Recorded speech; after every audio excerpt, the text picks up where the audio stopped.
beside me, holding my hand every step of the way.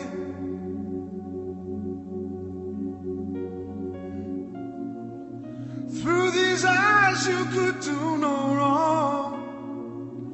In these eyes you were brave and strong. In my heart those days live on. You were my hero,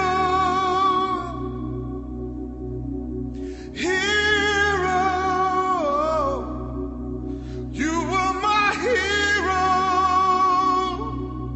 Whoa, whoa.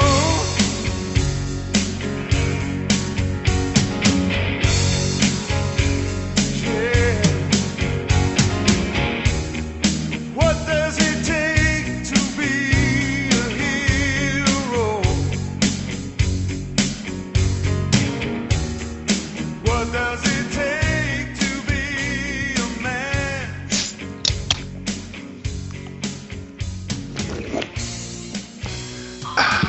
Oh, that's real bad. What do you have? I finally cracked open my Sonic Cherry Limeade Hard Seltzer. Oh boy. Yeah. Oh, yep, I'm cracking things too. Hold on, let me. Ooh. Oh.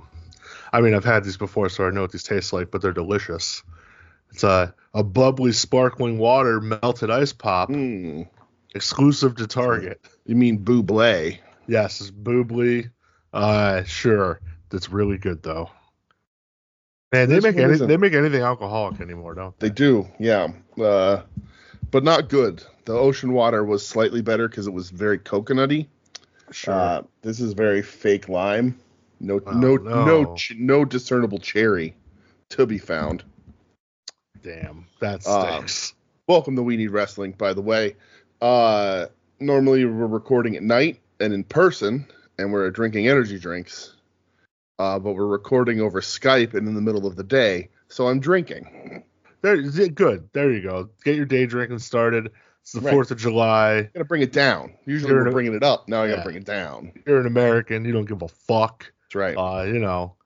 Tell anybody that doesn't like it to S your D from the back. That's right. Talking to you, America's hat. Yeah. America. This podcast and the soon-to-be-named network and the listening public at large is not ready for noontime me or you. No, really so I'm going to bring it down a little bit because normally it's like 9 o'clock us and we've already experienced a long day. We've already been through the ringer. Normally I'd be on my lunch right now at work. Yeah, well, there you go. But fuck that. It's the 4th of July, that's baby. Right. Happy America Day. I don't know. Maybe them aliens should show up. Happy Lex Luger slamming Yokozuna Day. Oh, that's a much better reason to celebrate. Damn right. I watched it this morning when I woke up. Nice. I had to start my day the right way. I dreamt it. I didn't even need to watch it. I was asleep in my bed and it just ran through my head like a nice little dream. See, there you go. Look at you rhyming and shit too. My God. Right. I don't know. This will probably be out early. If you're probably listening to this a little early, right? Because I'm going to get this done once we're done. But America, the episode. Is this the first 4th of July we've ever recorded on? Probably. Yeah, I think so. Right? Yeah, you would think, right? I don't know how often. I don't think we've ever recorded on a 4th of July with before. leap years and whatnot. I don't know how to math it up. I could look because we've only been doing the show for a handful of years. But I'm not going to do that. We're just going to speculate and say this is the first time we've ever done a show on the 4th of July. Sure. So go us. The patriotic extravaganza that is We Need Wrestling, the most patriotic show on the soon-to-be-named network. Dare I say the most patriotic professional wrestling podcast on the planet. I mean, I'm sure there's some more who are very big fans of Homelander. So, think so? Oh God, yeah, wrestling podcast, wrestling people being fans of Homelander. Of course there is. Yeah, I guess that's true. All right, I'll take that back. Yeah, I won't claim that. But But we are here to talk wrestling. But before we get into that, because it was a lot happened, but not a lot happened, if that makes any sense. So you got a big AEW pay-per-view, and everything sort of falls in line around that. But before we get into that, how are you, pal? Let the world know how you're doing. I mean, I'm great, honestly. Can't really complain about much in my life. So Okay. I have zero complaints. I don't know, took my nephew out to dinner the other night because he got his driver's license, and we had really good lobster, and then hung out on their new deck for like 3 hours. So yeah, man, I don't know. Life's fucking good. How are you? I'm all right, working, living. Has your residency ended yet? It is empty as of yesterday. There you go. We are empty. Also, why I didn't watch more wrestling, although we watched the same amount of wrestling. There wasn't much going on internationally, but yes, it was a fine visit. We had a good time. The cats are much happier now. But yeah, it was fun. It was fine. We had a good week with some company. And all the people up for Forbidden Door and all that. So I got nothing. I'm good, living life. Good. It's hot. I'm preparing for fireworks for the next week. Oh, yeah. Here in the woods. So doors are closed. My neighborhood was popping off last night. Yeah. We had a couple last night, but nothing too crazy. We used to have 2 neighbors on both sides of us that would set off fireworks for at least 3 days after the 4th of July. But the one neighbor, their house got foreclosed on, and they ripped out all the copper piping before they left. As one does. So this house was bought by, I think, a flipper, so nobody's living there yet. They were selling this house for cash money only. You had to buy it in cash as is because it had literally no pipes left. That's insane. So it was super cheap, but you got to put a lot of fucking work into it. It was just like a frame. What the fuck? No, I guess they just sort of took the piping. I don't know if they knocked out walls or whatever, but we knew some people who were interested in purchasing it, and they were like, "Yeah, nope." They took the copper piping. Yeah. So, proud to be an American. That's right, on the 4th of July. But so we only have one side now that does fireworks, but they're going to do them for a week. And it's fine. Celebrate America, lose a couple fingers. What's more American than losing fingers, honestly, to celebrate the founding of this country?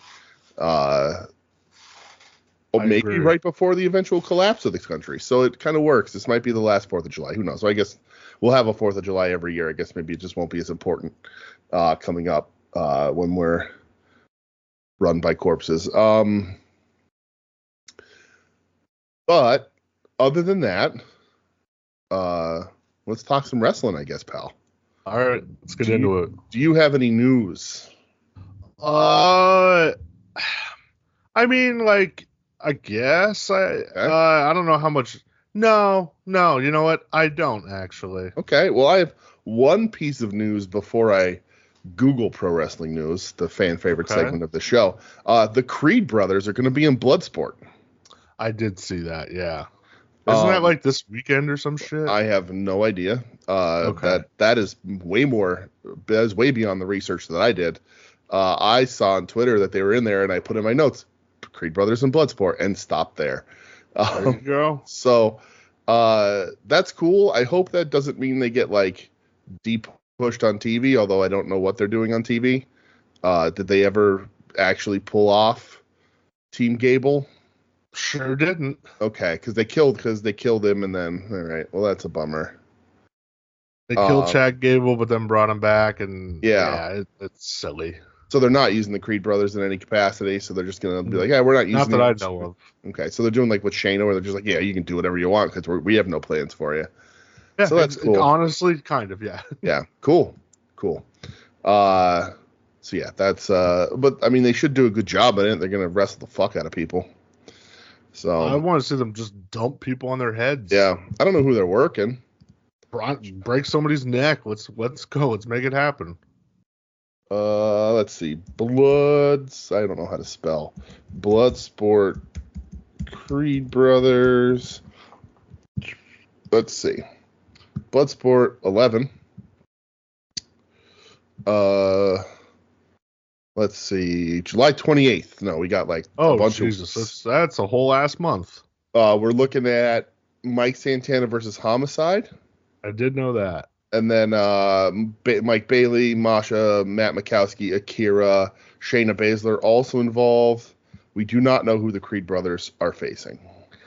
So a lot of the usual suspects for Yes. Bloodsport. Yes. They need to not do it that often. They're doing it a lot. Yeah, I mean they just did Bushido and they're doing this again. That's kind of crazy. And they did WrestleMania weekend. Yeah. Well, this article here says let's calm it down. Yeah, that Triple H and Barnett are friends, and because of the UFC TKO merger thing, their policy changed, and Triple H has started allowing Barnett to take talent. So I bet you his thing is like, listen, if we can get WWE talent, who knows how long this is going to last? Let's try and make that money as fast as possible by getting lower to kind of upper mid card talent to come and beat up small indie guys on my Bloodsport show. Sure, right? Go for it. But yeah, so I mean, it's cool. I'm glad that they're letting people go out, but I wish it was people that it definitely does seem like if they have nothing for you, their new policy is like, yeah, go do whatever you want. We don't give a shit. Because I don't think you would risk somebody you had grand plans for going to something like Bloodsport and risking a concussion or an injury, right? It's it still work shoot, but it's still a little tighter than most regular wrestling. So give me Brutus Creed versus Danhausen. Okay, why not? Listen, you want to turn into a fucking freak show? Do it. Danhausen seems perfect for Bloodsport. Yeah, exactly. Fuck it, throw him in. Let's see what happens. We got to get Xia Li on a Bloodsport. That's what we need. That's what they need. Yeah, well, I mean, I'd like to see Xia Li anywhere, but the true shooter of NXT. I saw her Instagram. Is she training for a fight? I don't know. She is a karate master, so it is possible. Maybe she's gonna transition into fighting for real. That'd be cool. I thought I saw her with the mitts on, so who knows? Yeah, she is a kickboxer, martial artist, so she does train. She's listen, not that I know anything personally, but for all the time I've been following Instagram, she's trained sort of kickboxing side by side with everything. So who knows? Let's make it happen. Speaking of let's go. Wrestlers in MMA, Nakamura was in the corner of that one dude at UFC this past weekend. Yeah, that's crazy, right? And the guy won, and Nakamura's in the octagon. I was like, whoa, this is fucking weird. That's funny. Probably a bad flashbacks. He's a big jiu-jitsu guy. Yeah.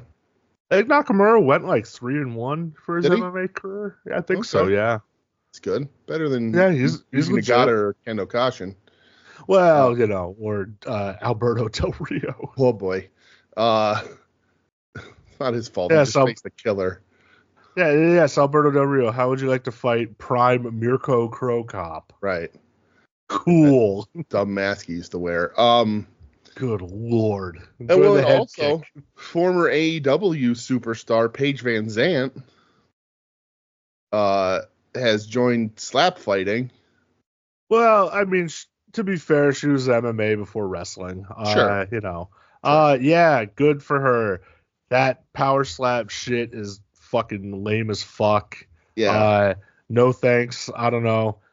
I feel a little, I don't know, call me a pussy or whatever, but when I stand there and watch people just getting their brains rattled over and over, and I get it. Listen, I watch boxing and MMA, whatever. Mm-hmm. The thing is, when somebody gets knocked out, it stops. And not everybody gets knocked out every fight. So, well, and you're allowed to defend yourself. Yes, not just stand there with your hands behind your back, gripping like a piece of foam while just taking a fucking brain rattle. Oh, I can't wait for the CTE to come out of this. Oh, yeah. Fucking Dana White being like, oh, Power Slap gets more numbers than all the sports leagues. Shut up. Shut the fuck up. Fucking asshole. I did see Paige Van Zandt. She did win. But the funniest thing about her joining slap fighting is that somebody online was like, OnlyFans isn't paying you enough? I don't understand. Like listen, she, when she was doing MMA, they pushed her too fast and she got knocked out. Right. Done. Yes. Then she tried doing bare knuckle boxing and she got fucking killed. Yep. Now we're doing power slap. She says she does what she wants, Brett. She does what she wants. I mean, yeah, cool, do what the fuck you want to do, but I don't know, if you're making a ton of money showing your butt on the internet, I probably would just rather do that. That's what I would do if I can make money. If I can make money showing my butt on the internet, that's what I would do. Other than standing there and just getting my shit rocked left and right, good Lord, I don't. Anytime I saw that power slap stuff, I was like, this is fucking stupid. Yeah, it's real dumb. Cool, yeah, Dana White, you fucking power slapped your wife. Cool, now we have this power slap league. Fucking Dana White pisses me off. He pisses me off because he helped save MMA, but fucking ruined it at the same time. You remember? It's just makes me. Remember how he used sick. to look? Remember when he looked like when he first bought the UFC before he got on Chicken and Rice and with his head. Shitty balding hair, his fucked up summer teeth where some are here and some are there. Yeah. Fucking looked like an idiot. Yeah. Then he was always I'm a tough guy. I'm going to box Tito Ortiz. Shut the fuck up. Yeah, Tito Ortiz, who doesn't go to bed at 6:30 in the morning unless he's waking up. Tito. There you go. There's your fucking case for CT. Well, I don't know. I can't say he had CT. No, he was stupid. I don't think he was ever born ahead of the curve there. No, stupid to start for sure. Tito Ortiz. Yeah, Dana White in his ill-fitting white button-up long-sleeve shirts with his slacks when he bought UFC. Yeah, fucking loser. Ugh. I'm now pissed. All right, what else we got? I hope Dana White listens to this podcast. I really do. Sure, me too. I hope he does. I fucking hate him too. I could absolutely second all of your statements. But let me pro wrestling news. I've already had it Googled. Just don't tell anybody. There's a lot of stuff on here. So obviously we got the Wrestle Kingdom week schedule revealed. Oh my god, dude, that is. I'm not gonna sleep at all. Yeah. Let me click in on this to see what I can, what we can begin. So Stardom's traditional year-end card on December 29th. Mm-hmm. The first Stardom event will be on January 3rd with the New Year Dream event. Pro Wrestling Matsuri will be January 2nd. And then Wrestle Kingdom 19. January 4th at the Tokyo Dome. Following day, Wrestling Dynasty will take place, which is essentially Japan's Forbidden Door, where all the New Japan guys can get their wins back from this past Forbidden Door. Sure is. Yep. Spoilers. That's absolutely why Forbidden Door went down the way it did, because they were promised all those return matches and wins. Get your W's back, boys. Yep. Even in a match we're going to talk about, they were like, listen, when you come to my place, I'll get my win back. And then the final event of New Japan's New Year's Dash on January 6th. Yeah. So thankfully, I believe Wrestle Kingdom falls on a Saturday. Yeah. And Wrestle Dynasty falls on a Sunday. Okay. So cool. We're gonna at least have the weekend to watch, Yeah. So Dynasty I saw is starting at 11 p.m. Eastern, I think. Yeah, Dynasty starts at 11 p.m. Eastern, yes. So will that be Saturday night then, probably, for us? Saturday night. Going into Sunday? Yes. Okay. So that's not so bad. No, that's not bad at all. Yeah, so I don't think that's everybody coming up the house event. I mean, the people are welcome to. You can. I'll be there. But I don't know if people are going to want to come up and watch a show from 11 till 3 a.m. Come on, we can have a big sleepover. Oh, everybody can? Sure. We can get sleeping bags. We'll sleep on the floor. Listen, I just always ask the question, like, we had sleepovers as kids and stuff, and like, guys, why'd we stop? There you go. You so we're looking at stop? Sunday, December 29th, Stardom at the Ryogoku. Thursday, January 2nd, the Pro Wrestling Matsuri Fan Festival, which is whatever. Friday, January 3rd, Wrestle Kingdom 19 kickoff, venue TBA. The fuck is that supposed to be? I don't know. Don't give me extra stuff. Let's see. Oh my God! So that Thursday is when we'll record. Yes. Okay, so we won't even have Wrestle Kingdom and Wrestle Dynasty until holy shit! Because baby, yeah. what a mess. Then, right, Friday, January 3rd, Stardom New Year Dream at Tokyo Garden Theater. Saturday the 4th is Wrestle Kingdom. Sunday the 5th is Dynasty, and Monday the 6th is New Year's Dash. So strap in. Hope you and like wrestling, motherfuckers. Noah's probably gonna have a New Year's show, right? Yeah, that's Noah. Their New Year's shows are always good, but yeah. So we'll see. But that is a packed weekend. If Stardom, Wrestle Kingdom, Wrestle Dynasty, New Year's Dash, that's like 15 hours of wrestling. I'm in. In a weekend. In. So count me in. But yeah, and then on top of that, you get all the AEW stuff from that week. Yeah, because Wednesday Dynamite. Oh yeah. I wonder if they won't do a collision because everyone will be. I mean, they can record it during the week, but everybody's gonna be traveling to Japan for that weekend. They have enough people that aren't gonna go. They could do it. Yeah. Yeah. Okay. You got enough people that don't wrestle internationally.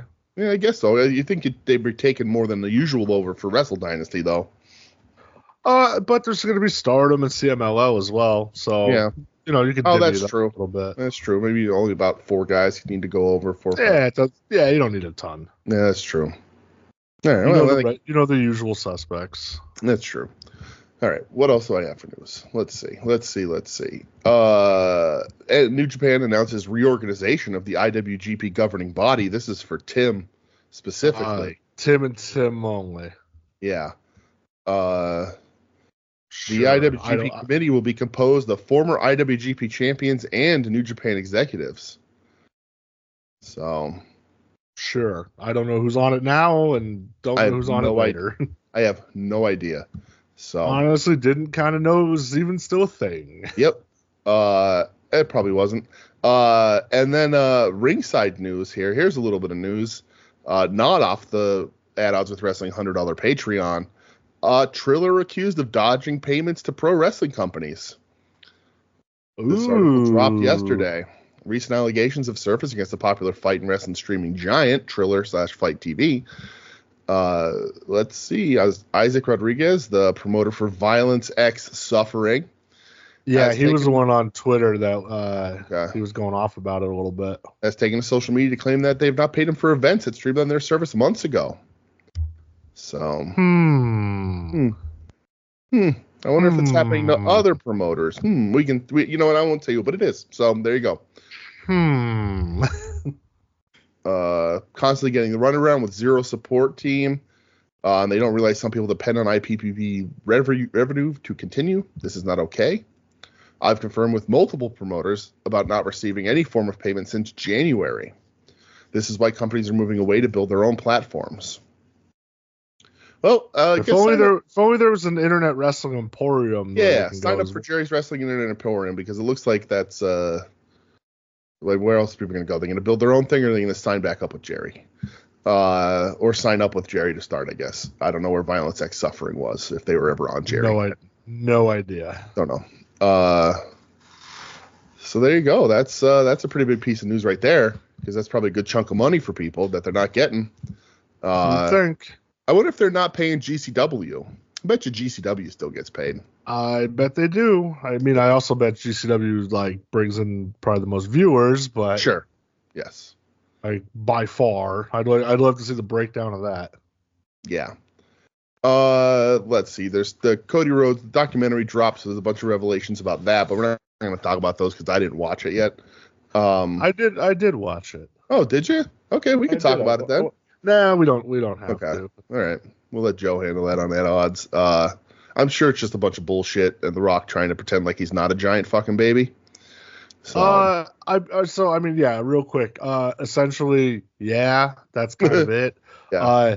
Cody's trying to do trying to be an actor during it, and I just don't buy anything he does when he's on camera. Right.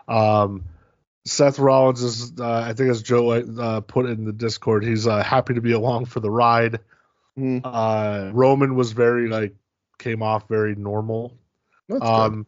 It was funny because the way Rock and Cody were talking, it was almost like a little bit in character but out of character.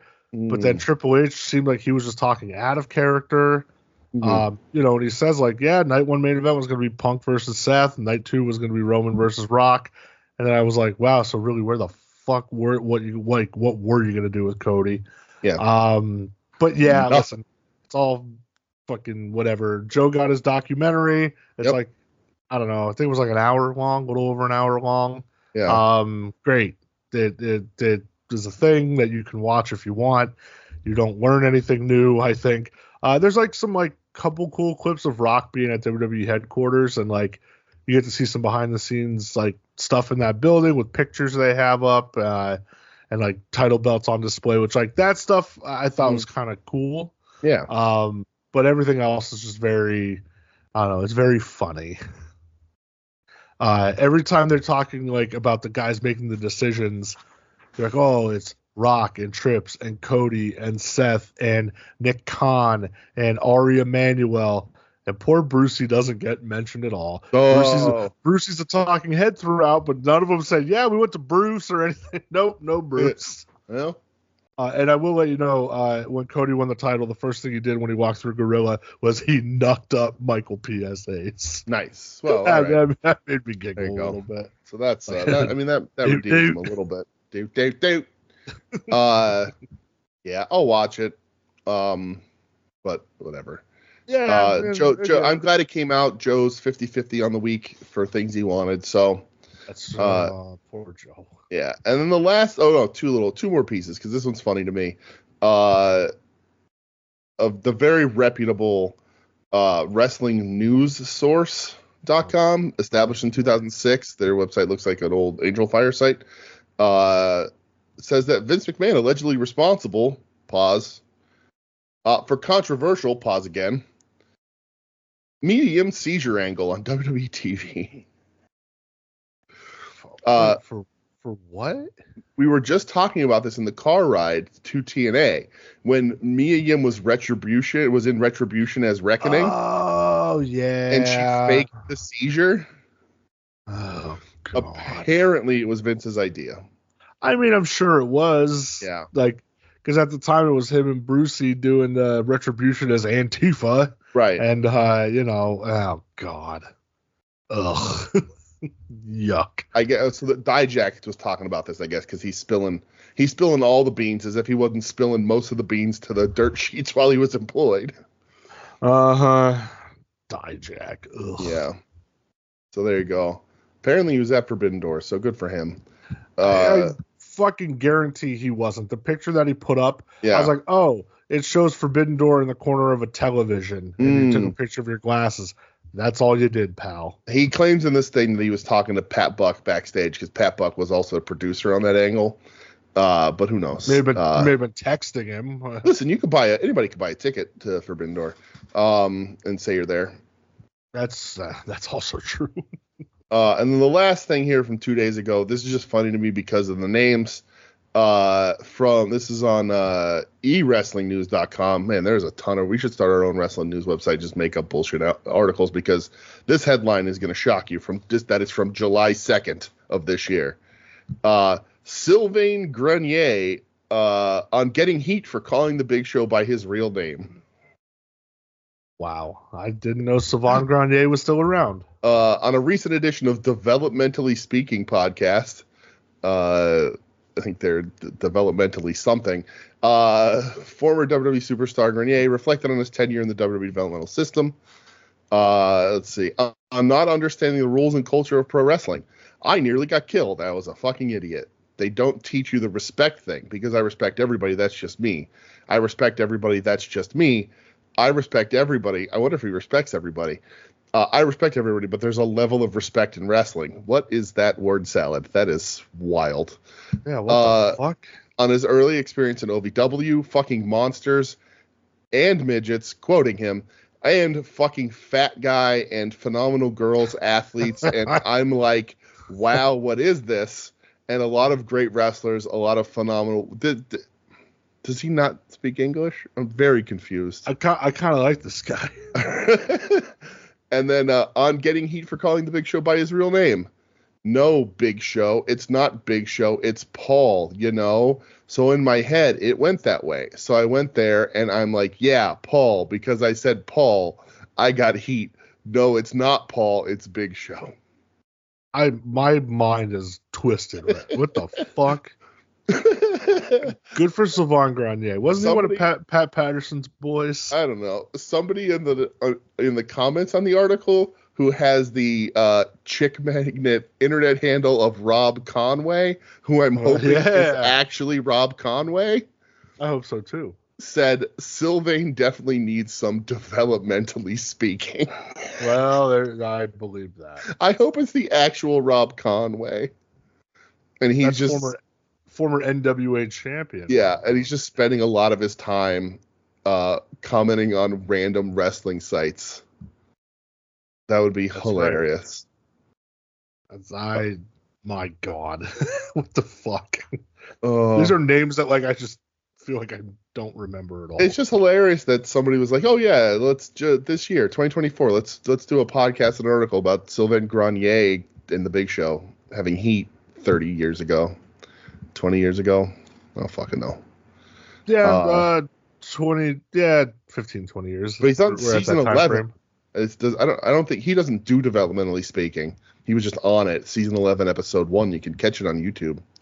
So I think I'm all set over here. There's 6,000 subscribers, almost 6,500 subscribers. So there you go. Good for them. Yes. Good for them indeed. There is a little backstage update here in the corner on Daniel Garcia's AEW contract and future. I bet you that's nothing. Yeah, people were saying that his contract's up in the fall, but they feel he already resigned. Sure. Listen, I like Garcia just fine. We're going to talk about him a little bit, but WWE ain't going to come calling. No, not for him. Not unless they want to just do another. They have a need for another backstage segment where Sean Spears points at somebody stupidly. I guess so. But that's it for Pro Wrestling News. That's the end. That's the song. All right.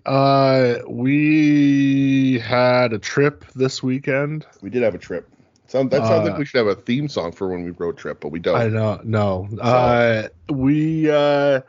We went to Total Nonstop Action. We did. Impact tapings down in Philadelphia at the former ECW Arena. Yes. With Mr. Sposto himself. Correct. I had fun. Yeah, me too. The show was okay. There were matches that you're in a more positive mood than I am, I think. But it was okay. It was all right. Yeah, I guess so. I've been to worse. The last one we went to, you and I, was much better. Yeah, it really. Well, I think it was better because, first one wasn't as crowded, wasn't as hot in the building. Yeah, that's true. All the stars were there. Well, that's also true. I don't mean that in a Norm Macdonald way. I mean that in an actual way. Half their fucking main event card was in Australia. Which is insane to me. Especially when your go home shows for pay-per-views. You did a contract signing without the maybe most famous guy in it. No, easily the most recognizable wrestler in the whole damn thing. Mm-hmm. Yeah, man. I don't know. What do you want to talk about? Oh, Jesus. Nothing. This podcast is done from that show. It was very hot in that building. Public shout out to Brian Myers in the majors for facilitating tickets for people in there. Because we got fifth row seats. So that was cool. They really wanted to pack this building. Tommy Dreamer's full of shit. But it was sold out, dude. Yeah, right. In this building, he didn't give his ECW speech, at least not Saturday night, because we didn't go Friday. I know. I was a little upset about it. But yeah, there was definitely a couple of matches that were good. It definitely went on too long. And then sort of after what the perceived main event was, which is the System versus the Hardys, half the crowd left to go into the Hardys meet and greet line. And we were, funny enough, already out there, not to see the Hardys, but to get out of the heat. So then we went back in after that because Rhino showed up, which we all wanted. As soon as I saw Rhino's music pop up, we were like, let's go. Yeah, and then he got punked out by Top Dollar.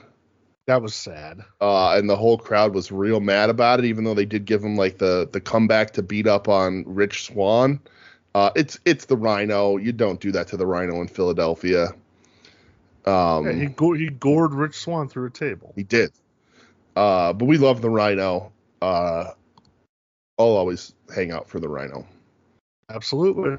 But there was some bad stuff. So we got multiple Top Dollar segments. Multiple DQ matches in a row. Yeah, like 3 DQ finishes in a row. Super weird.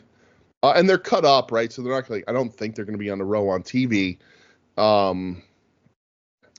So who knows? And it's TNA, so I'll spoil this shit here because it's and I don't know if it's a spoiler. I can't confirm anything about any of this, but it's very odd that at the end of the show we got with the pay-per-view coming up. We know this is the lead up to the pay-per-view. We got Jordan Grace in a match against the lady that's not Jody Threat in Lars Fredrickson's group. Oh, yeah, Danny Luna. Yes, and Jordan Grace was not announced as Knockouts champion, nor did she come out with the Knockouts belt. Listen, the age of Ash is upon us. And then same thing with Mustafa Ali.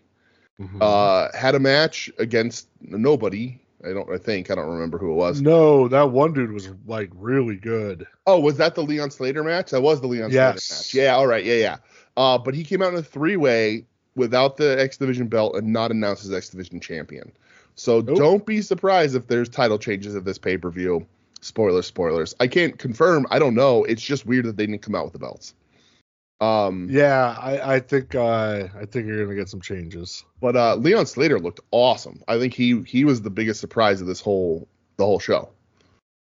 Yeah, he looked fantastic, doing like that crazy like Swanton 450. Yeah, like that was cool as shit. And the tornado over the corner, turnbuckle to the outside. Yeah, and landed on his feet. Yeah, a lot of cool stuff. That dude was awesome. Super impressive. I think a lot of people in there weren't sure who he was, and he's super young, and I wasn't sure either. I'd probably heard the name in passing, but and he had that crowd pretty captivated with some of the shit he was doing. So good on him. Watch that when that comes up. He was super impressive. Yeah. But I think the best thing of the night, and I think you'll agree with me, maybe, is the Mustafa Ali segment with the gauntlet with Speedball. Oh yeah, for sure. That was definitely the best thing. I don't know when that's going to air, but like that's something I'll probably actually go back and rewatch. Yeah. It's got to be before the pay-per-view, so sometime in the next for sure 2 or 3 weeks.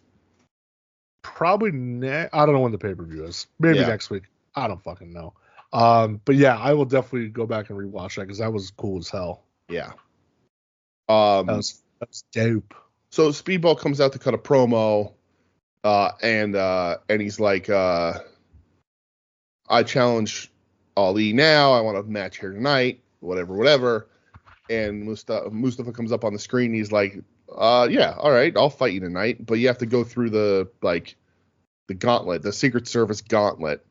And so Speedball, I'm not going to spoil everything, but Speedball has to fight his way through like 6 Secret Service guys, one of them being Junie Underwood.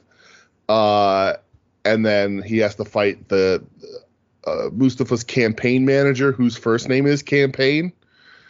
That's so weird. I love those. And then some other shenanigans. But it was an incredible segment. Really good heat for Ali. Like, if it wasn't as good as it was, I'd tell you everything that happened. But it's that good, you should watch it. Yep, I agree. It was really, really great. And I don't say that, I don't throw that around very much for TNA, but his segment was it was great wrestling television. It will be great wrestling television. It was a ton of fun. I agree, man, 100%. There was that Chris Bay and Ace Austin against that Sinner and Saint, I think their name was. Yeah. That was good. Yeah. What else? That might have been it. It's like, yeah, Sinner and Saint, Judas Icarus, and like Tim Smith. Like, it was some dude with a very simple name and then a very complicated, weird name. Yeah. I thought that was good as well. Yeah, that was good for sure. Yeah, man. You know, the tapings, TNA is what it is. It's just, you know, like, listen, if the offer still stands, like, will I always reach out and be like, hey, man, you want to go? Yeah. Like, yeah, for sure. Because, you know, it's a fun trip down and you get to hang out and watch some wrestling. Yeah. You know, it's always a good time. But, yeah, it was just it was crowded and hot in that building. And yeah. Go ahead. Nope, go ahead. Oh, I would not pay for this. No, 100% no. That still hasn't changed. Even the last time we were there, which was a much better show, I was still kind of like, I don't know that I would buy tickets for these. Nope. So comp tickets are very nice. And they want it to look good on TV, so I get why they do it in these smaller buildings. But this show would make me hesitate the next time. Yeah. I'd be like, let me see what they're doing. Because, like, we had about 4 hours of wrestling and maybe 3 segments were actually good. Not saying everything else was bad, but it was a lot of top dollar and, like, a lot of unathletic lazy moose. And, like, I just don't need. If they advertise, it's a smart thing they don't, but if they advertise Sami Callihan, I'd be like, let somebody else get those tickets. Yeah. I will say, Joe Henry might be like 98 levels of Stone Cold Steve Austin over in that building. 100%. Like, it was nuts. Crazy the reaction that he got. The most over guy on those shows, over the Hardys, over Moose, over everybody. Yeah. Yeah, it was seriously crazy. Yeah. And good for him, man. Good for Joe Hendry. He was in a bunch of stuff. Even after everybody was out in the line for the Hardys and he came out for another match, that place went nuts. So yeah, good for him, man. Yeah. That's fucking crazy. Yeah. So they might have a little bit of something there. Who knows? Strap them up. You have to, right? If you weren't going to, I would assume you do now because of the reaction in Philly. And I don't know, they were in Chicago before that. If you got the same reactions in Chicago, I think you gotta run with this. Even if it's for a little bit, like, he's too fucking over, man. Yeah, man, good for him. It's just fucking crazy to see. All right, you have anything else from the TNA trip? No, it was a fun trip. It's always easy in and out. It was super hot in there. And there was a little girl behind us who was very mad that people in the front row were standing up. And I hope that her parents did not let her watch Dynamite this week because she would have probably a little 6-year-old girl would have broken her television. I did like her that she kept yelling, "Hell yeah, brother!" That's right, hell yeah, brother. That was funny. And then Joe got to hang out with his new best crowd comedian friend next to him with walking stick and all. A walking stick. Everyone he didn't know he would chant jobber at, even though they were pretty well-known people. Good for that guy. Really living his life. There was a couple other guys, and there always is. We want tables and all that nonsense. Yeah. But yeah, that guy, jobber. Yeah. Crowd comedians. What never got like a reaction or like started any of his stuff caught on. Like, no. Hilarious. Listen, DJ, I don't think I'm telling any tales out of school here, but I don't think this guy was on the up and up exactly. Okay. Well, okay. I don't know. I mean, him and Joe were buddies, I guess. So I think I heard they exchanged numbers at the end of the show. Oh, good. Yeah, they were going to talk about how Will Ospreay's going to NXT to be a coach.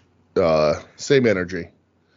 I hope somewhere down the line Joe runs into that guy somewhere. Yeah. The guy from Ospreay's going to NXT. Oh, yeah, the guy from the Wendy's. The dude's just still sitting there, just waiting to talk to somebody. Still convinced that Ospreay's going to NXT. Yeah, and he never changed. No.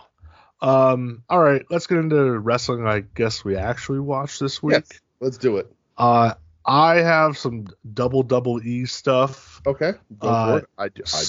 Shocker. SmackDown, I thought was bookended awesome this week. Okay. Started out with a great brawl with Cody and Randy and Kevin Owens fighting off like Solo and the Tongans. Okay. And it was all throughout Madison Square Garden. It just looked cool as shit. Crowd was red hot. Owens did a swanton like off a balcony through a table. It was just nuts. Then they beat up a bunch of security guards who tried to get them out. Oh man, it was red hot, dude. I'll tell you what, it was ripping. I was like, cool. This is like 3 real over baby faces right now, and going up against a heel group. This is good wrestling. This is WWE wrestling. Like, this is when it's good. Right. I thought it was a great opening. For my basketball heads, we had Tyrese Halliburton and Jalen Brunson getting involved with shit, which was crazy. Tyrese Halliburton came out with Logan Paul. Jalen Brunson jumped the rail to defend LA Knight. I thought that was cool. They had like a little bit of a stare down, and WWE got their Sports Center moment, which, they always try to shoot for. It's what they're after. Yeah, I mean, and they do it better than anyone ever has, to be honest. Yeah. And it was like Tyrese Halliburton had his own shirt, like WWE branded shirt. Jalen Brunson had like a WWE branded shirt. That type of shit, man, they're on the up and up with it. So, as a big basketball fan, I was like, oh man, this is cool as shit. I liked it a lot. And then the end of the show, Paulie dangerously himself, he refuses to acknowledge Solo Sikoa, so he gets the shit beat out of him by the Bloodline. Jacob Fatu hits him with like a diving headbutt, and then they powerbomb him through the announce table. And they put that red doohickey around Solo's fucking neck or whatever. So one of my problems. Are you saying that he's Red Solo? Oh, god damn it! Now shout out, rest in peace, Toby Keith, you piece of shit. Rest in peace, you piece of shit. So one of the problems I had with this, and I think like a report came out that WWE was also a little upset with it as well. Yeah. When it's on Fox, they say there's a holy shit chant, you fucked up chant, whatever. The audio cuts out, and they try to be completely. And they try to be like either cuts out completely or they try to be cute and mute the whole like the shit part of it. Okay. But then like the screen goes black too when like middle fingers are up in the air from the crowd. Really? Yeah, dude. It's like, like what a hot angle to end the show. Mm-hmm. And like commentary's trying to put it over, and it's just the crowd's muted and the screen's black. That stinks. Well, they did announce when they go to Netflix that they're going to be uncensored, pal. Well, I like a good holy shit chant. I like a you fucked up chant. I like a shut the fuck up chant. I hope they start showing boobs again. Sure, why not? Let's let it rip, brother. But like maybe ask the women's input this time. Don't just force women to go out and be topless on your television. Who did that? I would assume that Sable and Jackie did not have much of a say in what they were doing in those segments. I mean, the potato sack, different times. Yeah, but yeah, like I thought it like kind of took away from it a little bit on the broadcast, just seeing all those edit outs and stuff, and I get it, but it still sucked a little bit. It takes away from it. So, but yeah, that Jacob Fatu, boy oh boy, that motherfucker's a star already. Oh yeah, I mean everybody's talking about that segment. Everybody's talking about Paulie looking like he's stuck outside of Mars in Total Recall without a helmet. Yeah, exactly. Yeah. Yeah, that's everybody's talking about it. It looked cool. I saw the clips of it. That's awesome, man. I'm glad they're coming around and locking in on this new bloodline thing for now too, because I don't think everyone was on board until the last 2 weeks. Maybe they were like, all right, what are we doing? Yeah. And they, even if you remember when Roman was up there, do you remember last year, there was some down points in that people are like, all right, this is done. And then they'd come right back and they'd figure it out. So sure. Yeah. All I know is when Roman comes back, oh boy, it's going to be nuts. So would you do that soon? What's your head time frame? If you were in charge, if you were Sweet Brucey, Sweet Bretty. Oh God. When would you bring Roman back? So I'm of the Doug mindset of booking of you can always, end everything in war games. Never mind. Yeah. Well, that too. Yeah. End everything in war games, which would be Survivor Series. Okay. But you know what? I don't know if they're gonna do. They even in this WrestleMania documentary, they're cute and kind of tease it's going to be Cody versus Rock at Mania next year. Of course. Do you just give Roman a year off? Let him come back. Let this bloodline become like this crazy fucking run that they have. And then when Rock comes back and he's, kind of takes the spot of Solo a little bit or joins up with him, then you have Roman say, no, this is not it. We're done. Yeah. You could do that. I don't know, honestly. I don't know when's the right time to pull the trigger. Yeah. Joe made a good point in the car ride when we were talking about it. Cody, Randy, and Owens right now, they're like a good faction or whatever to fight off the bloodline. Okay. But it's gotta come back around to Roman eventually. Yeah. The thing is, when you bring Roman back, if it's before WrestleMania, he's going to main event WrestleMania. So it'll be tough. If Roman comes back too early, you're just hamstringing Cody like they almost did last year. Or this year. You know what? Fuck it. Give him the year off. Okay. Let him come back at next year's SummerSlam. Ooh, wow. You know what? Why not? Let him go do his movies. Let him do whatever he wants. I think he's earned it. Let's do. So WWE's gonna be tempted to have him return at the Rumble, right? I don't know about that. They love doing returns there, but either way, let's do. Cody keeps the title, the Strapola. Till Mania. You do Rock, Cody at Mania. Yeah. Rock gets his win because Rock's gonna get his fucking win. And then the Monday after Mania, Rock comes out to the ring, stands triumphant with the title, and that's when Roman comes back. But then when do you have Roman Rock? I don't know. WrestleMania Backlash and try and make that pay-per-view a big deal? Sure, yeah. When it's going to be Saudi show. Oh, God, no. I don't know that. But I'm right. I don't know about that. They love stacking that Saudi show, and they do it right after Mania now, right? So something tells me Rock. I don't know if Rock would go work a Saudi show or not. Yeah, maybe not. Not anything political or whatever. I just don't know if he would actually want to go do that. Right. That's true. But yeah, who knows? I don't know. The angle's good for now, and who knows when Heyman comes back.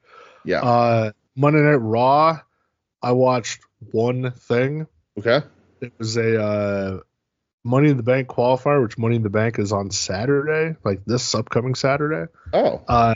It was Drew McIntyre versus Ilya Dragunov versus Sheamus. Oh, those guys can wrestle.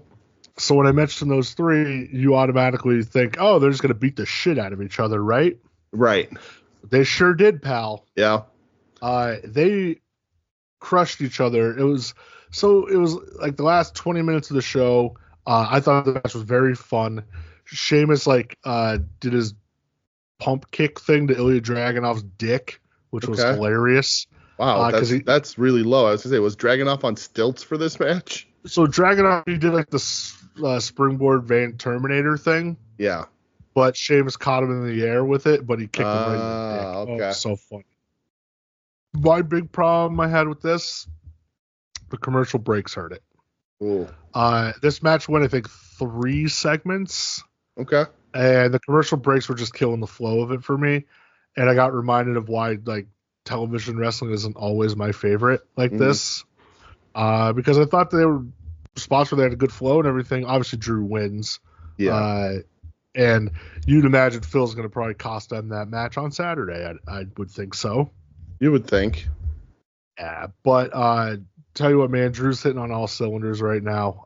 Yeah, for sure. I am really enjoying Drew McIntyre. But again, on Raw, I feel like the European guys just beat the shit out of each other, and I don't know why. I don't know why that they're the only ones, but it works, and I will always watch it. Oh, good. Don't question it, just enjoy it. That's a good thing that's a good thing of life, actually. No, it's not. Question everything. Yeah, no. Too much. There's too much bonkers things going on to not question things. Yeah, I'd rather be a sane person than question everything. We're just guys asking questions, Brett. I don't ever want to be that. Did you watch the match from Ring of Honor? No. Oh, cool. Well, it was from what we saw live. It was Mark Briscoe versus Kyle Fletcher. Oh, okay. I did rewatch that, but I just didn't make notes. You're right. Oh, yeah. I thought this was fucking awesome on the rewatch too. Yeah. Really. And our friend Mike, he asked us and said, when did they film this? I said, well, it was the second match of the night. And he goes, oh, so that's why there's actually people in the crowd for this. Yeah, right. It's like, you're not wrong. Yeah. Mark Briscoe's awesome. Man, I'm real high on Kyle Fletcher right now. I think they are seemingly too. I mean, they are giving him a ton of exposure, which is interesting, involving him in some angles and letting him do some stuff outside the country. So, I mean, they clearly like him. But I mean, we've been pretty big fans since Aussie Open sort of exploded on the scene in New Japan. So, yeah, it's a talented dude. This was real fun on the rewatch. Just hearing Ian Riccaboni just put over and gush over Allentown so much was cool. Yeah. Yep. He's like, oh, the Moondogs used to do this down at Ag Hall down the street. I was like, this is real good. So that's all I have for that. Rampage, we were there, so I didn't watch it. I did because I wanted to try and see our faces. Okay. And the funniest thing is that the best time you'd be able to see Adam in the main event of Queen Amanada versus Sky Blue, they were picture in picture. Of course. So that's funny. Adam did find himself in the fight feed or whatever, but very funny. They went picture in picture for that.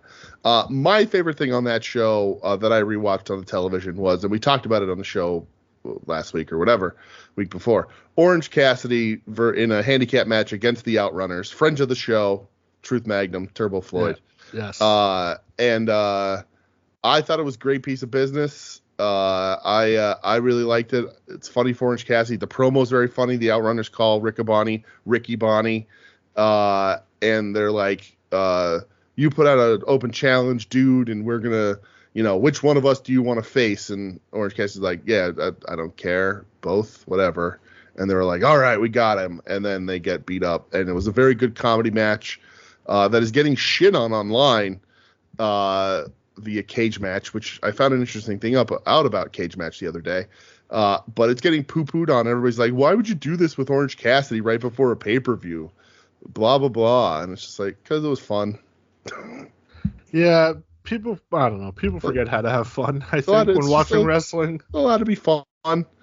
But speaking of cage match really quick, did you see the thing about how when like Tony Khan mentioned or tweeted about cage match, it opened up cage match to a whole world of wrestling fans, and so like the top 3 highest rated shows of 2024 are like random TV SmackDowns or whatever. Yeah, it's a fucking mess. Again, it was never a true tool, but it was an easy tool. It was never accurate before. No. And now it's extra not accurate. It's all over the place, man. But it is good for cards and rundowns and and like historical lookup stuff. It's great. So, but that's it for Rampage. It was a light Rampage, especially because we were already there. We saw it. Yeah. I didn't watch Collision just because I was, I don't know, busy, I think. So it's always hard. Collision's always hard when there's a pay-per-view because yes, I agree with this. Especially when it's a taped Collision too. Yeah, and we don't typically watch Collision on time. Like I'm not sitting down at 8:00 on a Saturday guy to watch Collision. I'll watch it after it's over that night or the next day. But I rarely, have I watched Collision live, especially in the last year. I guess it just hit its year anniversary, but especially in the last 6 months. But there was a couple fun things on there, but it's very much just the lead-in for the pay-per-view. Yeah. And so it's harder when it's the pay-per-view. But we did get Orange Cassidy and Tomohiro Ishii versus TMDK. It wasn't like proper TMDK though, right? No, it was Robbie Eagles and Shane Haste. Yeah. I don't know what happened to the other TMDK guy, but they are all members. It's just not those guys. Does Shane Haste and the other guy have a team name? Yeah, TMDK. Well, that's the stable name. Yeah, but they're the original too. That's okay. Started. Yeah, him and Mikey Nichols. Oh, okay. You know how like whatever, like the West Coast Kings of the Black. Or, Kings of the Black. Yeah, I know. Yeah, that kind of stuff. But anyway, I guess I didn't realize. Oh yeah, because they put Jonah in it as the leader with Saber, and then all right, cool. We got Stephanie Vaquer in a tune-up match against Lady Frost, where she kicks Lady Frost straight in the fucking face. I was showing it at the pay-per-view to Marcus and everybody. They're outside the ring, and Lady Frost does like a funny little handstand on the apron, and Vaquer just boots her in the nose. It's fucking hilarious. Love Stephanie Vaquer. We got Serena Deeb versus Kelly Madden, Madan, who we also saw at TNA. Oh, who was that? I don't know, but I know that the name is very familiar to me, and I swear she was also at the Impact taping or the TNA taping. So I'll believe you on this one. I'm pretty sure because I was like, I don't know who that person is, and then let's see, who did she wrestle? If I sent you the picture, you'd know. But anyway, she was there at the Impact taping, so that was funny. Because I was like, wait, how can you be on both shows? It's like you're Saturday night and we're at TNA and you're on TV. How's that happen? No respect for the business. That's right. Hechicero versus Kevin Blackwood. They're in Buffalo. Good for Kevin Blackwood getting a little spot, even though it's a squisher. Mm-hmm. Garcia Butcher was pretty good for Garcia versus Butcher match. I'm glad they got their Buffalo pop. So that's nice for them. Yeah, good for them. Butcher dressed as Dean Malenko a little bit, so that's nice. I did enjoy those tights. And then we got Shida Dorana Purrazzo in the Owen Hart. Thankfully, Shida continues, and then Shida's going to lose this next round, I think. I hope. Sure is. God, I hope so. I love Shida, but now's not the time. And the six-man, the ladder match broken into two teams. We get ELP, Jack Perry, and Takeshita versus Dante Martin, Leo Rush, and Mark Briscoe, which is a nice way to sort of, advertise the pay-per-view. Yeah. But as you once said a couple weeks ago, did it make me want to buy the pay-per-view more? And listen, we were already buying the pay-per-view. But like, if I was on the fence with this match, be like, oh yeah, I got to see that ladder match. No. But that's the way I've been trying to look at stuff lately on TV. It's not bad. It just didn't do enough to like hype me up for the pay-per-view necessarily. Sure. But I was also already buying it, so it doesn't really matter, right? I mean, there was already enough other stuff. Yeah. So, right. So where are we at now? What are we doing? Where are we at? What are we talking about? Pay-per-view? Are we at the pay-per-view? Yeah. Forbidden Door. Yes. So, I mean, I have a rundown of some shit here. Go for it. I'm not going to cover everything. I'm just trying to do like the good and the not so good. Yeah, I don't have notes, so let's we'll run. I'll follow your lead. Yeah. So, I thought the buy-in, the pre-show, whatever you want to say, had like one of the best matches of the night. It was Mystico and the Lucha Brothers teaming up against LIJ. Absolutely. Where it was Big Suge, Titan, and Hiromu Takahashi. I thought Titan stood out. Yeah. Which made me real happy because I was like, Titan's going to get forgotten about, and he didn't, and that made me real happy.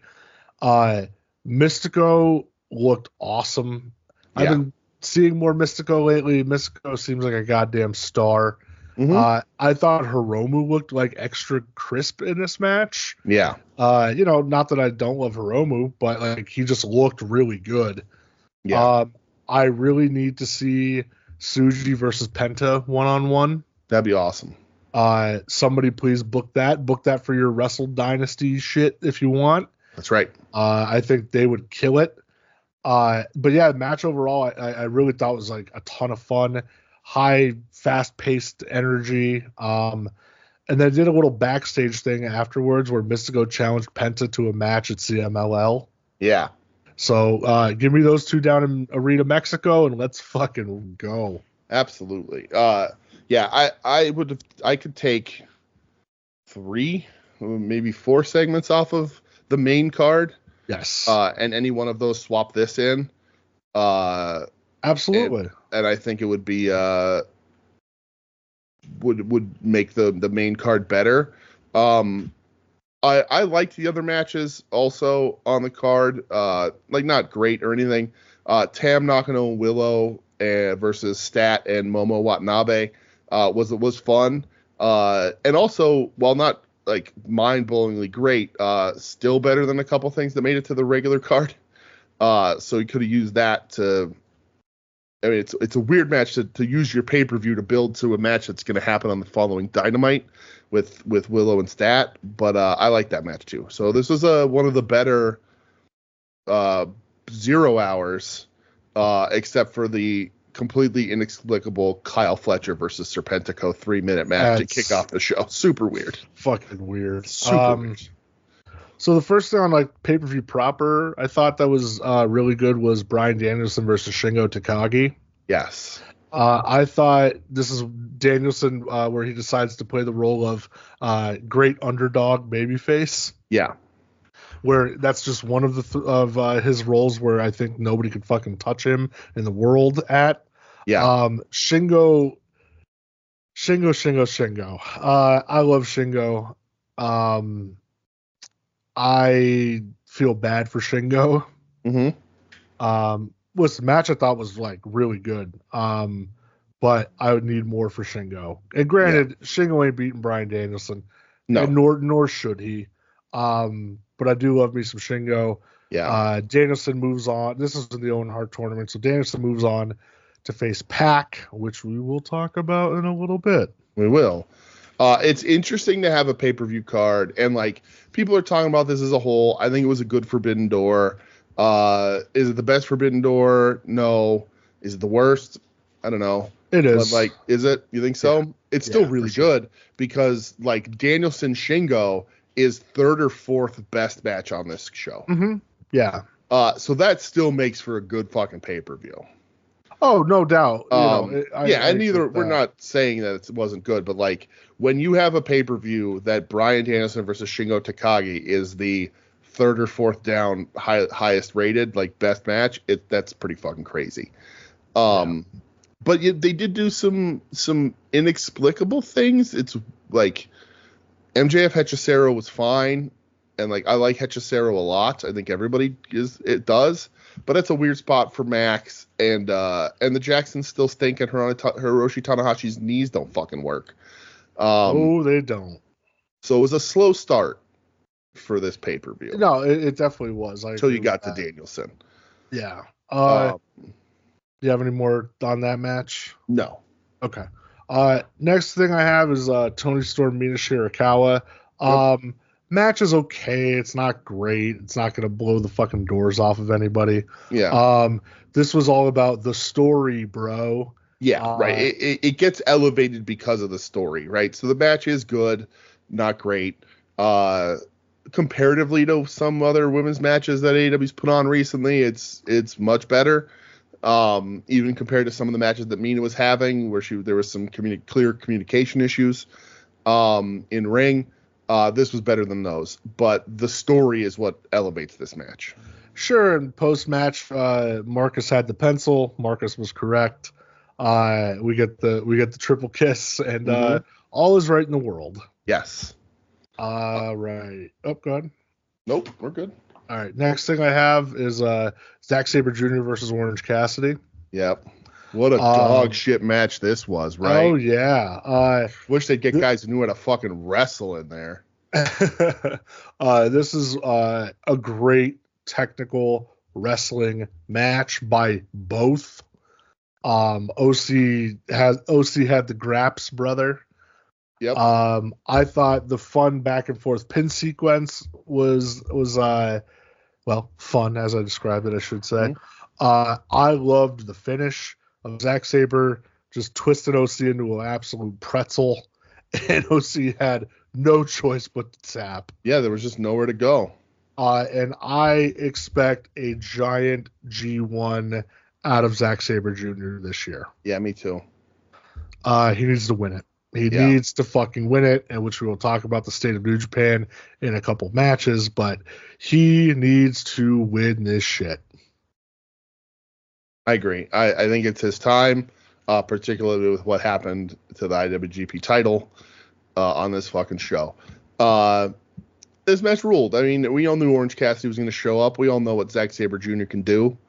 And this was probably second best match on this whole show. And lots of people online, as I'm looking at Cage Match right now because I have it open and it stinks, but a lot of people are like, this wasn't good. And it's like, oh really? You fucking idiots.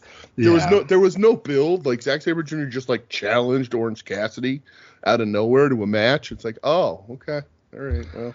Oh, it blows my mind. That's where we're at. Great match though. Orange Cassidy rules. And yeah, Sabre, if I'm booking New Japan, which I'm not, I would probably have Sabre run undefeated through the G1, honestly. Yeah, he's untouchable right now. Just fucking stretch everybody. I agree. And as Zack Sabre Jr. said in the post-match or the post-press conference, if you don't think Orange Cassidy is a good wrestler, you're a fucking idiot. Exactly. That made me like him even more when he said that. Yes. Next thing I have was the ladder match for the TNT title. Yep. So the winner ends up being Jack Perry, which I think, nobody's shocked at that at all. No, I don't think anybody wanted it, but we're not shocked by it. No. Mark Briscoe needs to be pushed on AEW television. Right. They're in the same position they were with Eddie, right? They give a really popular guy the Ring of Honor title. He's not on Ring of Honor shows that much because he's getting involved in AEW because Mark deserves to be on TV. Yeah. He's super entertaining. He's a great promo. He gets great crowd reactions. He's a fantastic wrestler. And also relatively injury free. And I understand that people don't watch Ring of Honor. So Tony's mindset is like, well, I got to put somebody super popular as champion. So maybe people watch. But then you lose that popular person on AEW TV, or you lose them on Ring of Honor, so they're on AEW TV. So you got to figure out that balance. And Mark Briscoe as champion, while I appreciate the notion and the symbolism when he did it, we can move on from that. Let's put him on regular TV. He really needs to be, and I know he's getting pushed now. Part of this Elite versus Team AEW deal, but like, man, he really needs to be pushed going forward. Yeah. Konosuke Takeshita is a goddamn future world champion. If he does not win the world title next year, I'm gonna just throw my arms in the air and go, I don't know what we're doing here. They're never going to. I think. I mean, he's young, so he can be around for a while, but like, I just don't see it. They start and stop him so much, and he's clearly over. He's super talented, and he can't win a match to save his fucking life, man. They just don't. He looks better than everybody he wrestles when whoever he wrestles, and they just like, nah, we're good. He's still gonna take a fall or not get up the ladder or whatever. I fucking hate it, man, because he is so goddamn good. It's absolutely fantastic. That blue thunder bomb he hit on ELP off the apron through the tables was insane. Yeah. Those tables exploded. Yeah. And ELP, poor ELP, a man without a home. All his friends have left. Yeah. I mean, I thought everybody in the ladder match, they played their part. Yeah. It's sometimes 6 guys in a ladder match, people get forgotten, but I thought everybody played their part well. Yeah. And I thought it was a fun match. Yeah, there was, I think, just enough cool shit for people to be like, oh yeah, that was real good. Yeah. But like, it just crossed that line of like into good ladder match for me. I think they've done much better. I think and probably rightfully so. I mean, the last time Dante Martin was in one of these, his leg exploded. So like, maybe there's a little bit more hesitation, either in the wrestlers or in the producers backstage saying like, hey guys, let's make this cool, but not die. But let's not push it. Yeah, but it did just cross over that line into like cool. There was enough cool shit. But it wasn't as exciting as some other ladder matches. And then I know what they're doing, but I don't need Jack Perry with his belt. That does nothing for me. You're going to have a whole bunch of champions in a stable that like, not a stable that I'm like, oh my God, I can't wait for these bad guys to lose their titles to the good guys. It's a stable of people with belts, except for Okada, that I'm like, I'm going to change the channel. So. Yeah, I mean, they just don't do anything with the belts. That's my main issue. Right. You could have Takeshita to win this and having cool matches with just about anybody once a week on your television, or you could have Jack Perry just hoard a title in a group that most people don't want to see on TV. So. Yep, that's true. Next thing I have, Miss Mercedes Moné. Yes. Against Stephanie Vaquer. Yeah. Stephanie Vaquer is fucking awesome. She looks phenomenal in this match. Yeah, physically and, in the ring as well. Yes, absolutely. She's a very pretty lady. She rocks. I need to watch more CMLL to watch her because she is so fucking good. Match had a few hiccups. I thought it was physical for the most part. Yeah. But it did have its few hiccups. Yeah. If Mercedes Moné wants to be a luchador so bad, let her go wrestle in CMLL. Agreed. She might have been able to pull this shit off in WWE, but like then when you're actually in there with an actual like luchadora and Steph Vaquer, you don't look that good. Yeah. And let her, if she wants to go do it, go down to CMLL for a while. Because it was just your hiccups were very noticeable in this match. Yeah, I don't think it's a bad match, right? I think it's 3.5 stars, somewhere around there. If I was the kind of guy to give out stars for wrestling matches, but that doesn't mean that Mercedes didn't show her ass in this match. And sort of for me, someone that has been a little more outspoken. And you to a similar extent like that, like, no, Mercedes is good. Like, she looks good. She wrestles decent enough. She's going to be an improvement to this division. She's going to help everything. This match, when I was like, oh man, Vaquer is so much better than her. Yeah. Like, I knew that Vaquer was better than her, but I didn't think she was this much better than her. And this match really showed that. And I think that the fact that this crowd halfway through flipped also let Sasha know that you're Mercedes, that she ain't there. So I'm not gonna buy full stock into that. There was a dude with a Celtic shirt on standing up and doing his thing, and the crowd starts, because they're in New York, you start chanting "fuck the Celtics," which a lot of people are like, "Oh, they're going at Mercedes Moné," and I'm like, they were going at the Celtics for that. Yeah, and then they're chanting "fuck the Reds." It's New York, Boston, so it's not fully that, but people do know she's from Boston, and they were chanting for Steph, like specifically for her also. So so I'm not like fully with that, but I do like what they do with Mercedes on Dynamite, which we'll talk about. But like, this is only Mercedes' 4th match back, I think. So I don't know if there's just, hey, you need more ring time. That isn't squash matches on AEW. It's hard to not wrestle for weeks and weeks and then go in there and try to put on a 20-minute match. And she did have an injury that could have been career ending, that could be, affecting her movement and all of that. So I'm not passing her by in any way. Do I think she needs to be the highest paid ladies wrestler in the world? No, absolutely not. I think if you want to get her, you have to make her that.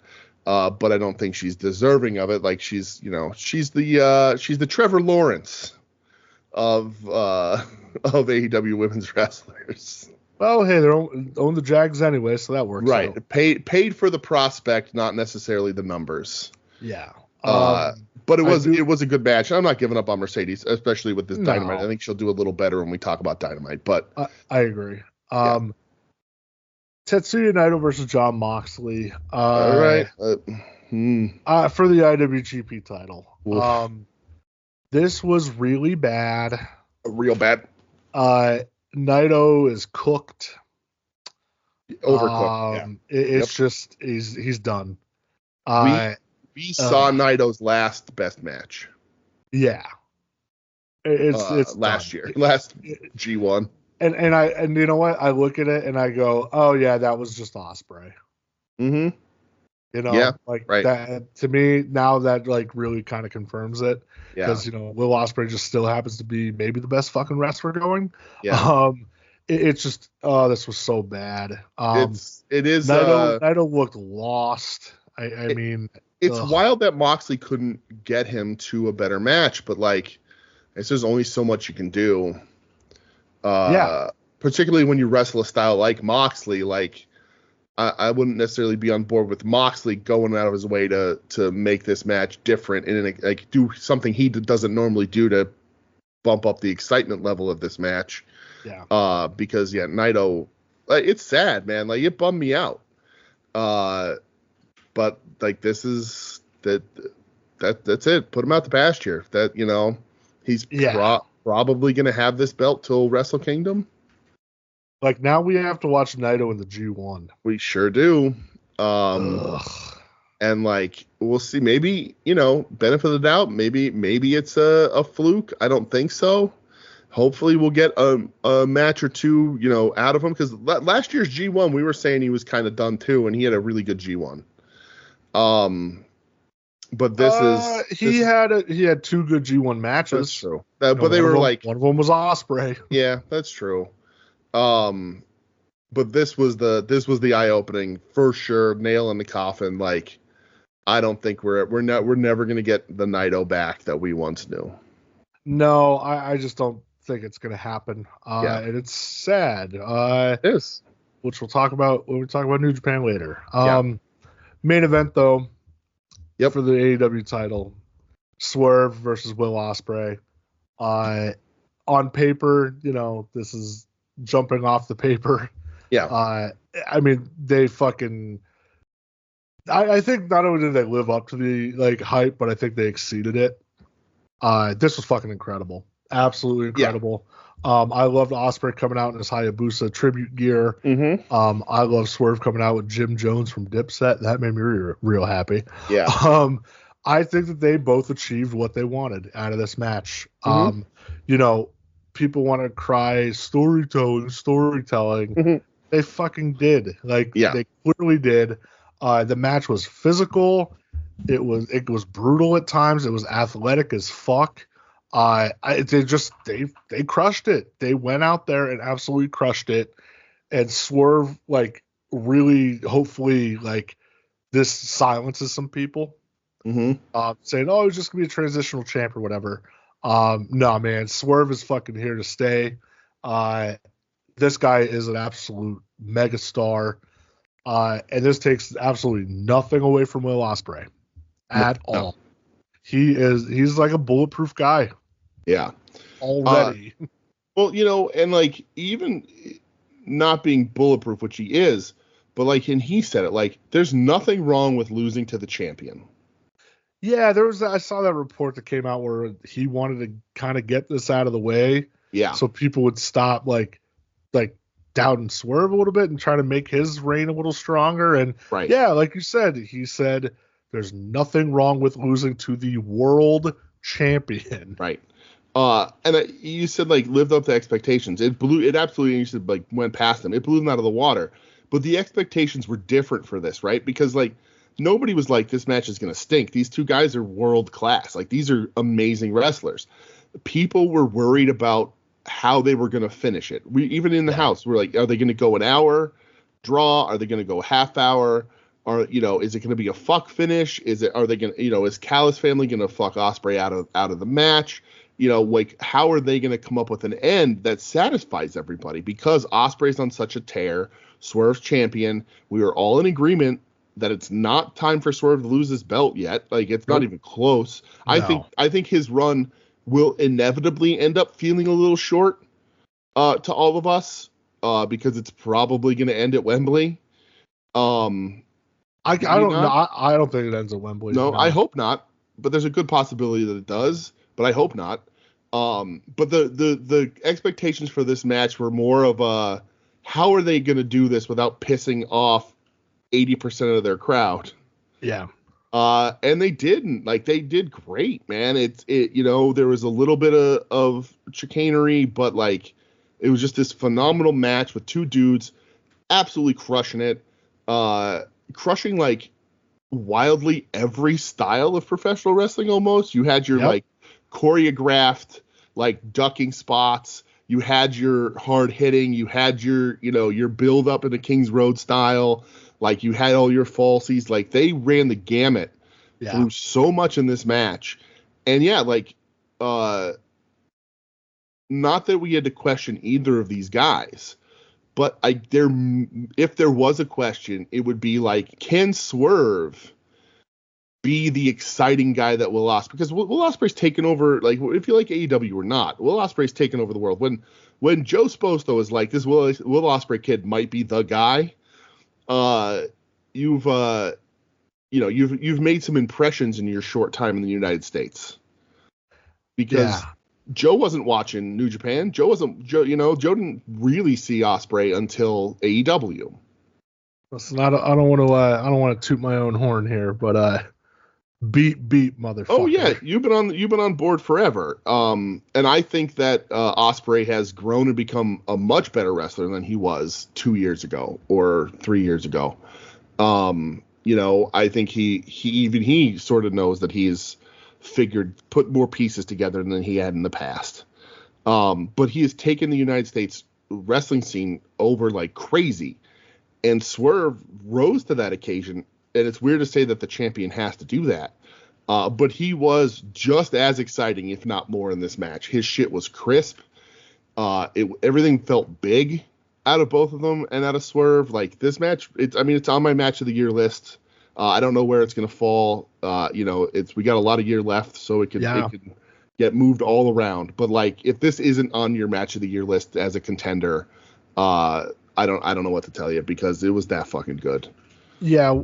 Swerve, when he hit those drive-by kicks on Ospreay, he was murdering him. Yep. The whole room exploded when Swerve jumped off the top rope and stomped Ospreay through the table. That was fucking crazy. Yeah. Yep. Everybody in the room just like gasped. I mean, it was just unbelievable shit. I fucking love this, and I agree. I think we'll be talking about this at the end of the year. Yeah, and like it's interesting to see Swerve in a match like this, because like, and I don't know, it's all speculation, right? But like, when you're in the ring with a guy like Ospreay and you know that he can do everything that he can do, it opens up your playbook a little bit, right? Because not that Swerve hasn't had great matches, but like Swerve wrestling, it's like Swerve Samoa Joe. Like I love Samoa Joe as a wrestler, right? Samoa Joe's a fantastic wrestler, but there's some things you can break out against Will Ospreay that you can't against the Samoa Joe. Sure, absolutely.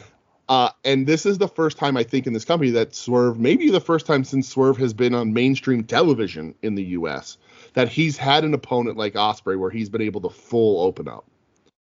Yeah. Other than like Ricochet in Lucha Underground. Sure. No, and you're right about that. I just think, Ospreay gives you that different level, man. Like you said, you can do whatever you want. Right. You want to wrestle strong? Let's do it. You want to go high flying? Let's do it. You want to get technical? Let's do it. Yeah. He's just the guy's the fucking man right now. It's so fucking fun to watch him. He's an incredibly exciting wrestler right now. It's wild. Yep, I love it. So I guess we'll move on to Dynamite. Yeah. I thought it was a really good Forbidden Door. Again, probably the worst Forbidden Door, but also, like I just ate a really good sandwich. It just wasn't the best sandwich I've ever had kind of thing. I like that. Very good. To say it's the worst of something just because the third one? Third they've one. Done two killers, and this one had Chris Jericho on it. So the Learning Tree Chris Jericho. The other ones had Chris Jericho too, but not the Learning Tree Chris Jericho. Which I'll say it here on this podcast. I don't want to talk about Chris Jericho very much because I fucking hate what he's doing on TV right now. But there is no way he's not making fun of people on the spectrum. Yeah, there's I no don't way know about any of that stuff. I don't know. I just what people have been speculating about that, and I went back and listened to some of his son, who's on the spectrum, and he is, at least maybe in his brain, he's not like taking the piss out of people, but he is. It's certainly weird and a little uncomfortable with some of the things where he's just like spouting weird random facts now. Like it's not just about wrestling stuff. He's also talking about non-wrestling things in his Learning Tree segments. It's very weird. But stinky doo-doo. But anyway, Dynamite. Yes, Dynamite was not stinky doo-doo. No, it's very good. This is one of the best Dynamites I think we've gotten this year. Yeah. So show kicks off Bryan Danielson versus Pac. Yeah. This is their first singles television match. Okay. I believe ever. Yeah. This was fucking awesome. It was great. Pac looked great. Mm-hmm. I loved him working Danielson's neck. Yeah. Perfect selling of the neck. Danielson's selling was amazing. I thought Danielson, when he goes on his little comeback run, was great. Mm-hmm. This was fucking great. Fans were so into this match. Yeah. They gave it a lot of time. It almost went like 17 minutes, I think. Shocker. These two are two of the best ever. And it has a roll-up cradle finish, so plus 3 stars on the dude scale. If this was on the pay-per-view, it's like the second or third best match on this show. Like, it's wild. Oh, it's so fucking good. It's great. Bryan Danielson is a cheat code and almost unfair to other professional wrestlers. Like, having to exist in the same industry as Bryan Danielson must suck if you're a different professional wrestler. Because he's just gonna, every time he comes out, he's like, I'm gonna out wrestle everybody, and then at the end of every match, I'm gonna sell and make it think like it's a career-ending injury. God, he's the fucking best, dude. Oh, yes. He's one of the best ever. You had Mark Briscoe come out and announce he's part of Team AEW for the Blood and Guts. Yeah. Then he gets jumped by Jack Perry. He said that Jack Perry must have ate an extra bowl of Lucky Charms and shoved a horseshoe up his ass to win that ladder match. God bless. This is what I mean when Mark Briscoe needs to get the goddamn push. Yeah, absolutely. Kyle O'Reilly runs out to save him. Okada runs out and absolutely murdered Kyle O'Reilly with the Rainmaker. Kyle dies. Yeah. The Acclaimed run out. The Bucks run out. Elite run out through the crowd. I do love Okada with his happening hip hop rap guy that he is now, acting like he's doing the turntables on his title. God damn, I love that, man. So they announced Briscoe's the only one official for Team AEW for the Blood and Guts. Yes. And it is Okada, the Bucks and Jack Perry for the Elite. Yeah. For Blood and Guts, which is in a Blood and couple Guts weeks. 4-on-4, or they do 5-on-5? 5-on-5. Okay. So I think that's in a couple weeks. So that'll be interesting. So who speculation here? Purely, this is a segment called Purely Fucking Speculation. Who gets on the AEW team with Briscoe? They're the Acclaimed. So I would think the Acclaimed.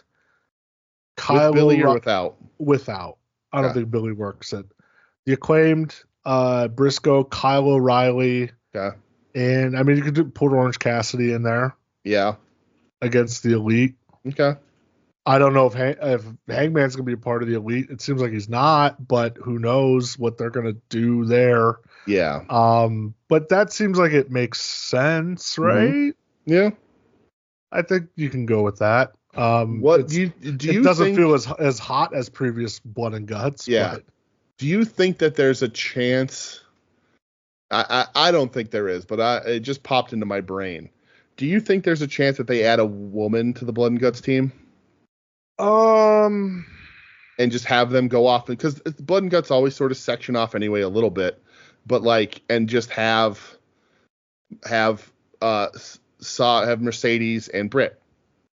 I don't think so. I don't think so either, but it would be interesting because, on this show in a little bit, the Bucks do meet Sasha backstage, and Britt is so solidly Team AEW that they do sort of fall along those party lines. Yeah, it just feels like a little too sectioned off, though. Yeah, I don't know how you would work it. I don't know. Yeah. It would be very hard to agent that match, but it would be interesting. Although Okada hitting a Rainmaker on Britt Baker would be interesting to see. Sure, why not? Good Lord, that'd be crazy. You have Willow Nightingale versus Chris Statlander. I liked Willow's promo. Yeah, I thought it was okay. Where she was like, smile anyway. I think if she was able to run with that a little bit and build a little more content, that could become like a pseudo like Hard Times a little bit. Like she was like, you took me out, but I smiled anyway. You did this to me, but I smiled anyway. You took my belt from me, but I smiled anyway. I think with a little more content and a little more emotion in a match or two, she can probably take that and make it into something that will be all over T-shirts and talked about. But it had a very similar cadence to Hard Times to me, a little bit. I wouldn't be surprised if that was sort of the inspiration. Obviously not as good as Hard Times, because nothing is as good as Hard Times. But sure, I felt a little like cadence-wise, it could have been Hard Times inspired. Yeah, Willow Statlander. I thought it was better than the match they had on that pre-show a couple pay-per-views ago, where they both were blown up and it got real sloppy. Mm-hmm. Thought it was good. Willow wins. Willow wins with another roll-up. Are you booking the show? Yes. That's two matches in a row with roll-up finishes. Well, especially because, listen, I was off my couch at the beginning of this match. When Stat charges the ramp, they are throwing bombs at each other. Like, bombs. And then Willow pounces Stat all the way down the ramp. I loved it. I was up on my feet. I was like, this is awesome. Like, they're throwing bombs. Let's go. It did sort of calm down a little bit after that. But I like the attempted interference causes the roll-up. So, so Willow's moving on to the finals of the Owen tournament. Yes, where she's going to, I guess, lose to Mariah May. You would think. I would assume Stat's going to cost her the match to continue that feud, right? That's how you get Willow out of it. Because like Mariah's not necessarily a bad guy.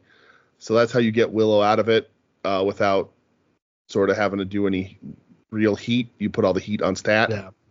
Can we get Willow versus Stat in a cage on All Out? I think that'd be a good match. Absolutely. Bunkhouse cage match. Yes, absolutely. Britt Baker comes out. She goes on her little story time with Britt Baker, baby. Yeah. Well, she hugged Shivani, which I thought was really sweet because they are friends in real life. Mm-hmm. And that was cute. Good for them because it is an emotional return for her, as we learn. Yeah, she talks about like all her medical stuff that she's went through. all that shit is legit. So Right. Yeah. tough for her. A mini stroke apparently, which is crazy. Yeah, that's fucking nuts. Scary stuff. Yeah, talks about Mercedes, and I don't need to pipe in 3 letters in my entrance music to get them to chant for me. And Yep. The one thing I noticed about like the AEW women's promos, they like to fall in the WWE trope where they just call each other bitch a lot. Yes. Like this one, there was 4 lines back and forth where they called each other a bitch. Yes. Yeah, because Sasha ends up coming out in full heel Sasha, which that's what it should be. Right, and that is not a babyface character. No. That's right. a heel. Nobody likes CEOs. Nobody likes rich people. She works better as a heel because she is seemingly maybe kind of sort of an unlikable person in real life, at least a little bit. So yeah, you get that framed as an invader, like Britt, very much like, oh, what was it like building this company and this division up from the ground up? Oh, nice of you to be here this whole time and all that. So definitely. I don't know how unlikable someone could be when they're out doing karaoke with Mina Shirakawa, but that's just. Did that happen? It sure did. Oh, okay. Well, there you go. Yeah. But so I guess she does like a newsletter thing, and there was pictures of like her with Mina and Steph and ELP and cool. Garcia and somebody else too, like out after the show Monday or Sunday, whenever. She put a clip of her and Mina doing karaoke. Oh, nice. If you sit close enough on the couch to Marcus from Final Wrestling Place during a Mercedes Moné match, the hate takes you over like the dark side of the Force. It just infects your blood, the Mercedes Moné hate.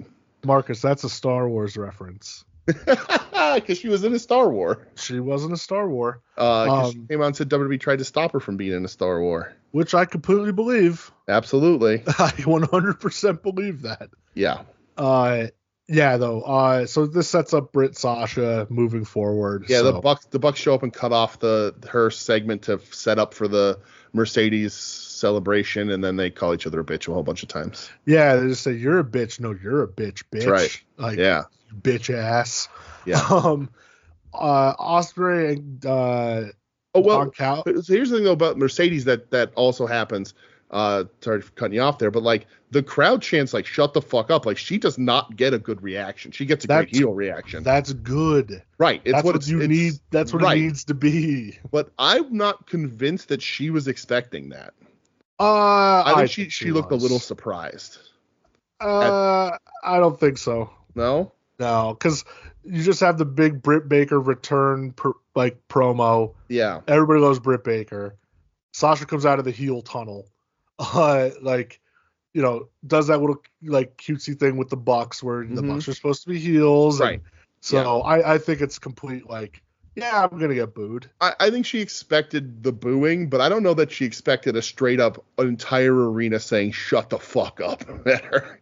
That was a lot. It is. It's the reaction she should be getting. Yes. Because that is, I think, different than what the Bucks get, right? Because the Bucks get a reaction where people don't want to see them, but she's getting what is seemingly an actual sort of heel character reaction.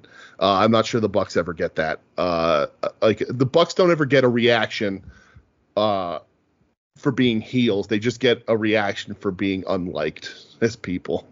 Yeah, like it's a good reaction to have for a heel, which I'll talk about reaction to a heel later on too. And also the price to pay when you mess with Mercedes Moné fucking sucks. Yeah, that was it's real silly and bad. Yeah, that was real bad. Not a good one. Will Ospreay is backstage and Don Callis comes walking up and Ospreay just kind of says, "Listen, I appreciate everything you've done for me, but I kind of want out." Yep. And Callis says, "You know what? Yeah, I agree." And he says, "I'll do you this favor, but you do me a favor when I come asking in the future." Gives him the hug, and Callis looks really pissed off while doing it. And then he walks away and says, "Come on, Kyle." And Fletcher just kind of goes with him. So I know, and we'll talk about it in a little bit, setups for pay-per-views upcoming here, but I want them to go a different route involving Kyle Fletcher. Yeah. Next thing I have, poor Taz gets booted out of the building. Yeah. How fucking dare you? listen, man, the Jericho shit is so fucking bad. I hate it.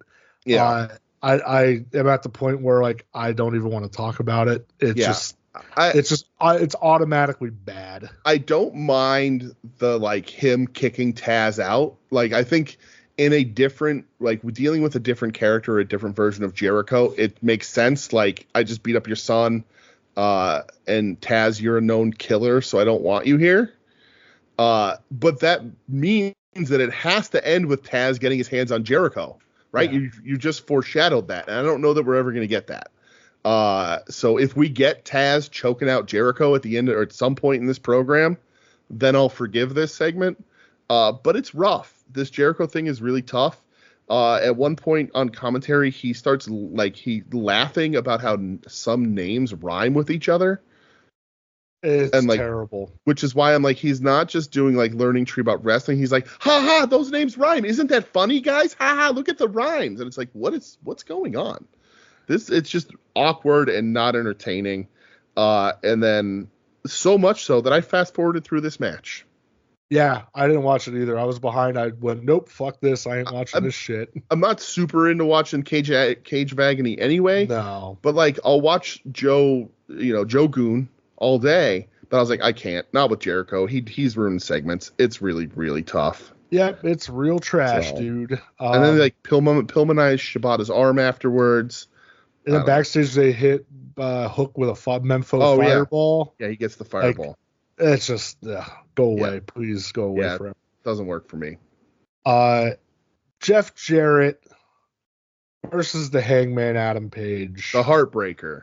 If you've listened to At Odds before this, because they were out last night, then you know what happened. I haven't listened. I haven't gotten there yet, but yeah, like the return of Hangman, obviously, it was coming. They foreshadowed it on Collision. They telegraphed it. Everybody knew this is what it was going to be. Right. He's real serious Hangman now, and he's pissed off. Yeah. I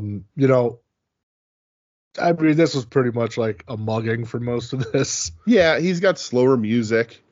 And yeah, I mean, they built all this stuff up with Jarrett and made him seem like this mega babyface in this tournament to make the impact of Hangman coming in and just smoking him that much more powerful. So. Yeah, it's just I kind of, I don't know.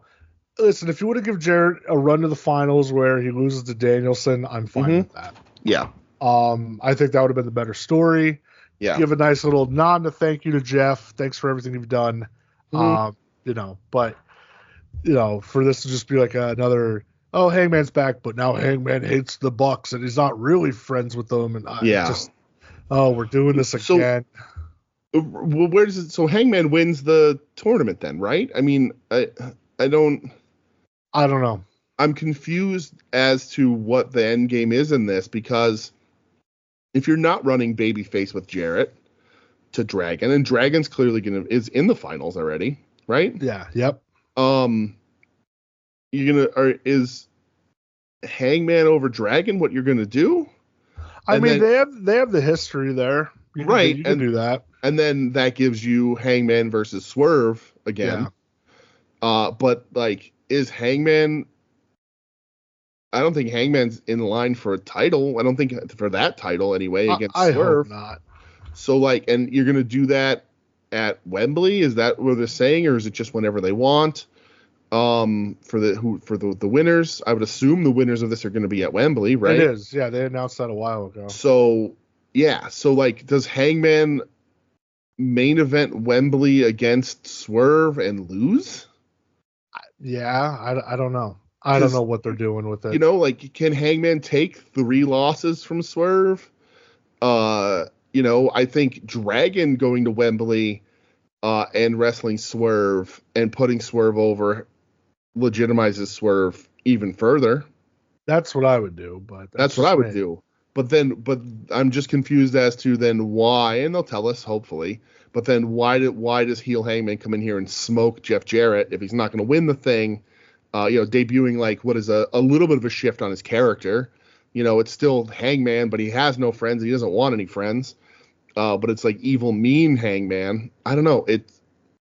It's weird where they can go, because Swerve Hangman's been great. Those matches were awesome. Yeah. I also don't think they need to touch for a long time after that fucking crazy match from last year. Right. And I think the next time they touch, Hangman has to get his win. You would think, yeah.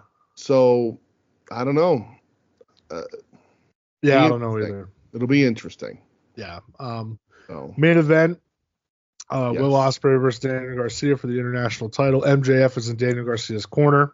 MJF looking like Domino comes out and leads Danny to the ring. Yeah. Shout out Cliff Compton. Mm-hmm. Will Ospreay obviously is going to win this. It's just, to me, it's a foregone conclusion.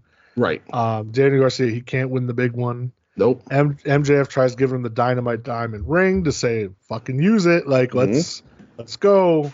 Right. Which to me, I'm like, oh no, are we doing like another MJF Adam Cole thing here? Like, right. I instantly got like PTSD from that. But Swerve Ospreay wins. Mm-hmm. Post match, he's kind of sitting there like, giving Garcia the pep talk a little bit. Yeah. And then he leaves. MJF picks Garcia up, says, oh, they still love you. That's okay. We're going to get them next time. Don't worry about this. It's not a setback. And they shake hands and hug.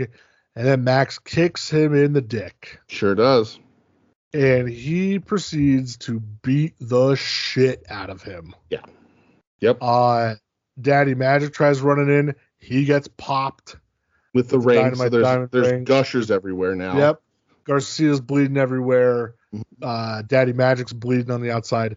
That visual of Max where he's like on top of Garcia and he's like grabs him by the throat and he's picking him up and shaking his head, just going, yeah, did this restore the feeling? This is your boy. This is who you're going with. Yeah. And he just keeps pummeling him.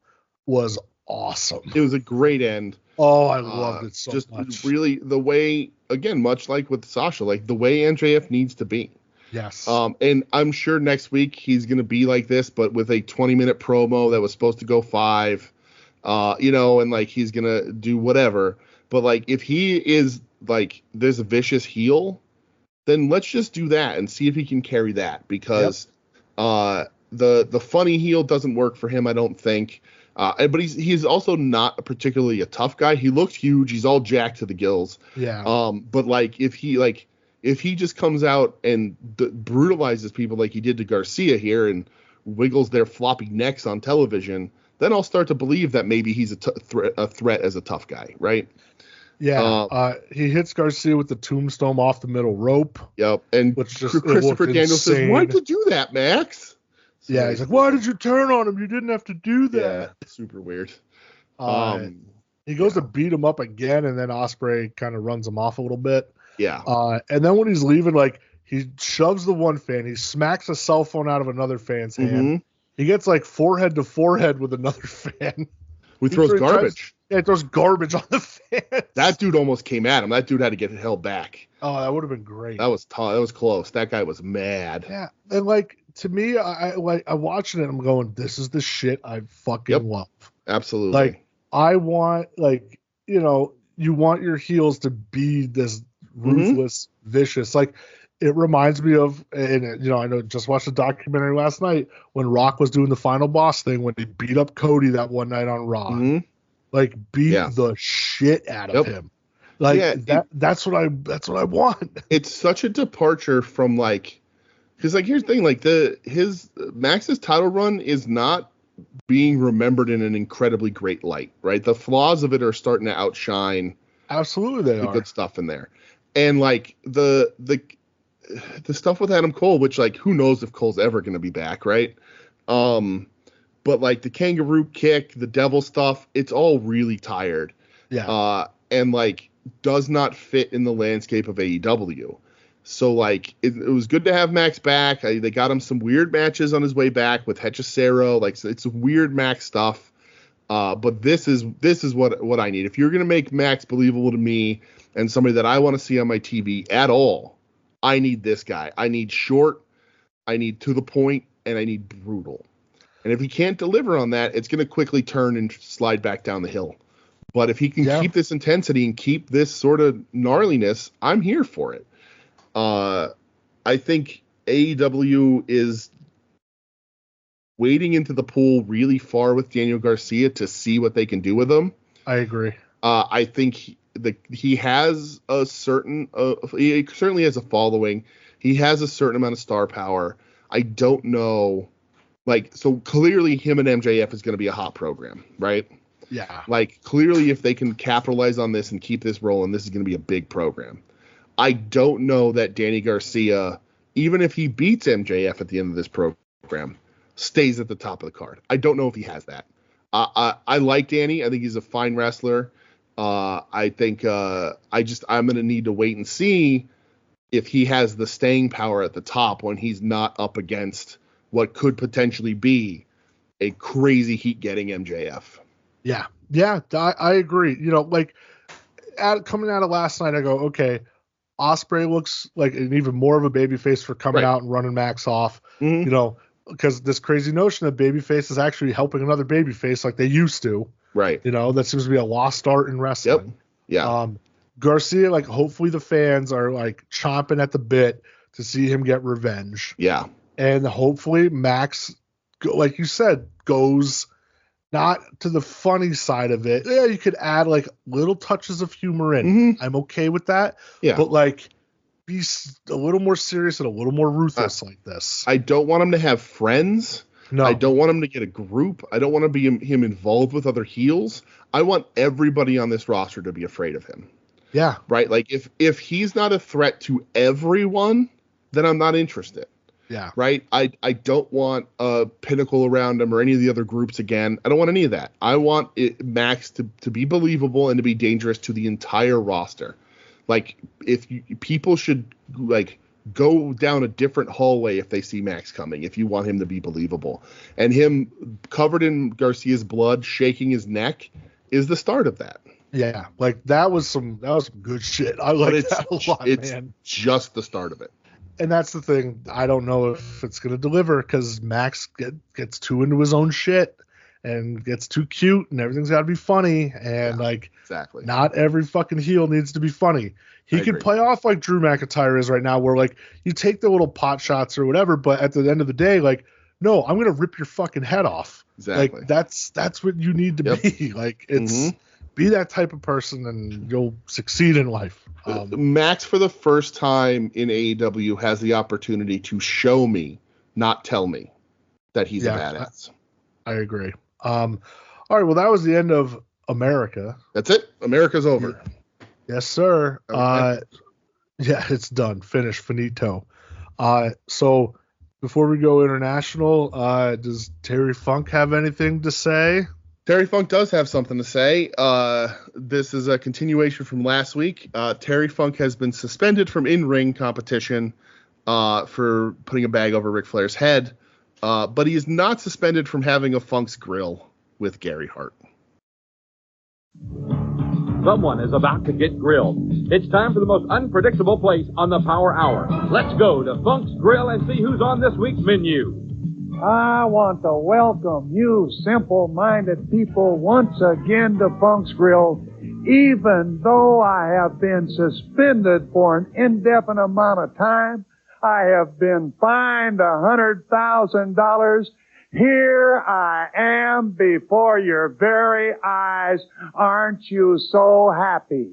And now I want to invite all of you little kiddos out there to come in real close and listen to me, because I have some great advice for each and every one of you. I want to teach you something. To say the word no. No. N-O.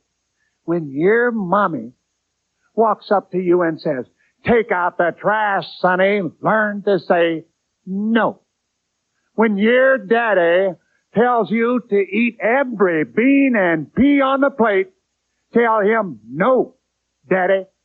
And whenever you're out in that schoolyard and that drug pusher comes up close to you and he says to you, "Do you want to buy some drugs?" Sonny, you say no, no, no. Because each individual has to have his own thoughts. And that's exactly what I think is no, No, 1,000 times no. I will not pay that $100,000 to you now or ever, to the NWA. I would not do that no matter what, Gary Hart. Let me make a suggestion to you, Terry.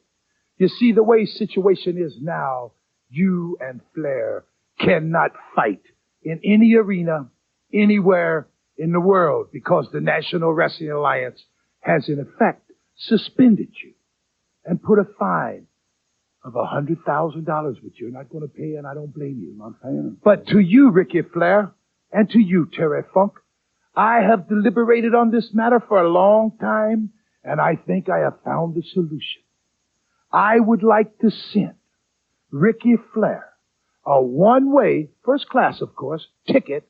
Ticket? You're going to pay for his ticket? Pay for his ticket. You're going to pay for Ric Flair's ticket? You're as crazy as Jim Herd. Just a second. You don't understand. To Amarillo, Texas, to the Double Cross Ranch. You and him go out into the prairie with the cows and the coyotes and fight this thing out man to man. I would love nothing better than to do that, Gary Hart, because that way we could go at it one-on-one until either he or I quit. To admit the other man is better, superior, and there is no way the man could rip my arm off, he could break both of my legs, run over my body with a tractor and a one-way plow, and I still would never admit Ric Flair is a better man than I am. And I know I could make him admit it to me.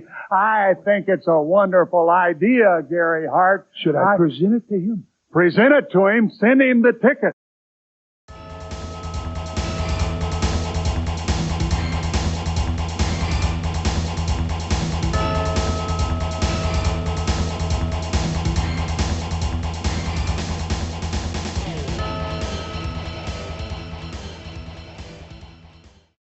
Hey, and we're back. We made it. Thank you, Terry. Thank you, Terry. I love you, Terry. Happy birthday, Terry. It was Terry's birthday the other day. So Sure was. It was June 30th. It was also Bret Hart's birthday the other day. So there you go. What a good week for birthdays. Yeah. All right, so we are in. What are we talking? We're international, but I'm going to Mexico. Okay, I'll join you. All right, for CMLL, excuse me, Super Viernes. If I'm saying that wrong, I apologize. Sure. I have a couple little pieces before the match that I watched. Okay. Chris Jericho attacked Mystico. Oh, jeez. So Corazon. Corazon. On this show? Yeah, so Corazon de Leon is back in Arena Mexico. Him and Mystico are going to work eventually. Great. Cool. Before the match, did you see what CMLL does to the crowd? No. Oh, dude, they had a kiss cam. Oh, really? Yeah, and then that made me think of what the fuck would a kiss cam look like at WWE shows. You don't want to see that. Oh, could you imagine? You know what? It just gave me an idea, though. Remember, because WWE did say that, we talked about this earlier, Netflix, they're going to go uncensored on Netflix. Yeah. Remember, and you were saying on SmackDown, they black out the screen for middle fingers and stuff? Yep. Remember when girls used to flash the camera for DX? Yeah, absolutely I do. And I don't know what network, were they on USA at that point? TNN, I don't know if that made TV. The CW, whatever it is. Do you think that can we get that era back? You can't. But is Netflix going to let that fly? I wonder what Netflix actual limits will be. Yeah, I don't know. Even with advertisers and stuff, how any of that shit's going to work. Yeah, I ain't subscribed to Netflix just for Raw. That's for sure, though. Nope, sure not. So the reason why I did watch part of the show was only for one match, though. For the ROH TV title. Yes. Atlantis Jr. versus Kyle Fletcher. Indeed. I thought the match started out slow. Mm-hmm. But I liked Kyle Fletcher just old school heel flexing at the crowd and stuff. Yeah. I don't know why. I was like, hey, I really like this. Second half of the match I thought was kind of like went breakneck speed. Yeah. And it felt like either of them could win at any point. Yeah. And they end up putting the strap on Atlantis Jr. They do. I like Fletcher much better. I'm not completely sold on Atlantis Jr. Nothing to look bad here. I don't think there's anything bad in this match. No. I think it's a solid 3.5, 3 3/4 match. But I'm not completely sold on Atlantis Jr. So watching Fletcher, like they eventually became like, all right, what cool shit is Fletcher gonna do? Because I really like that guy. Yeah. I like that they got the belt off of Kyle Fletcher. Did they mention that on AEW? They didn't really. Not right? at all. I know it's a Ring of Honor belt, but like that doesn't stop them before. Yeah. Nope, not at all.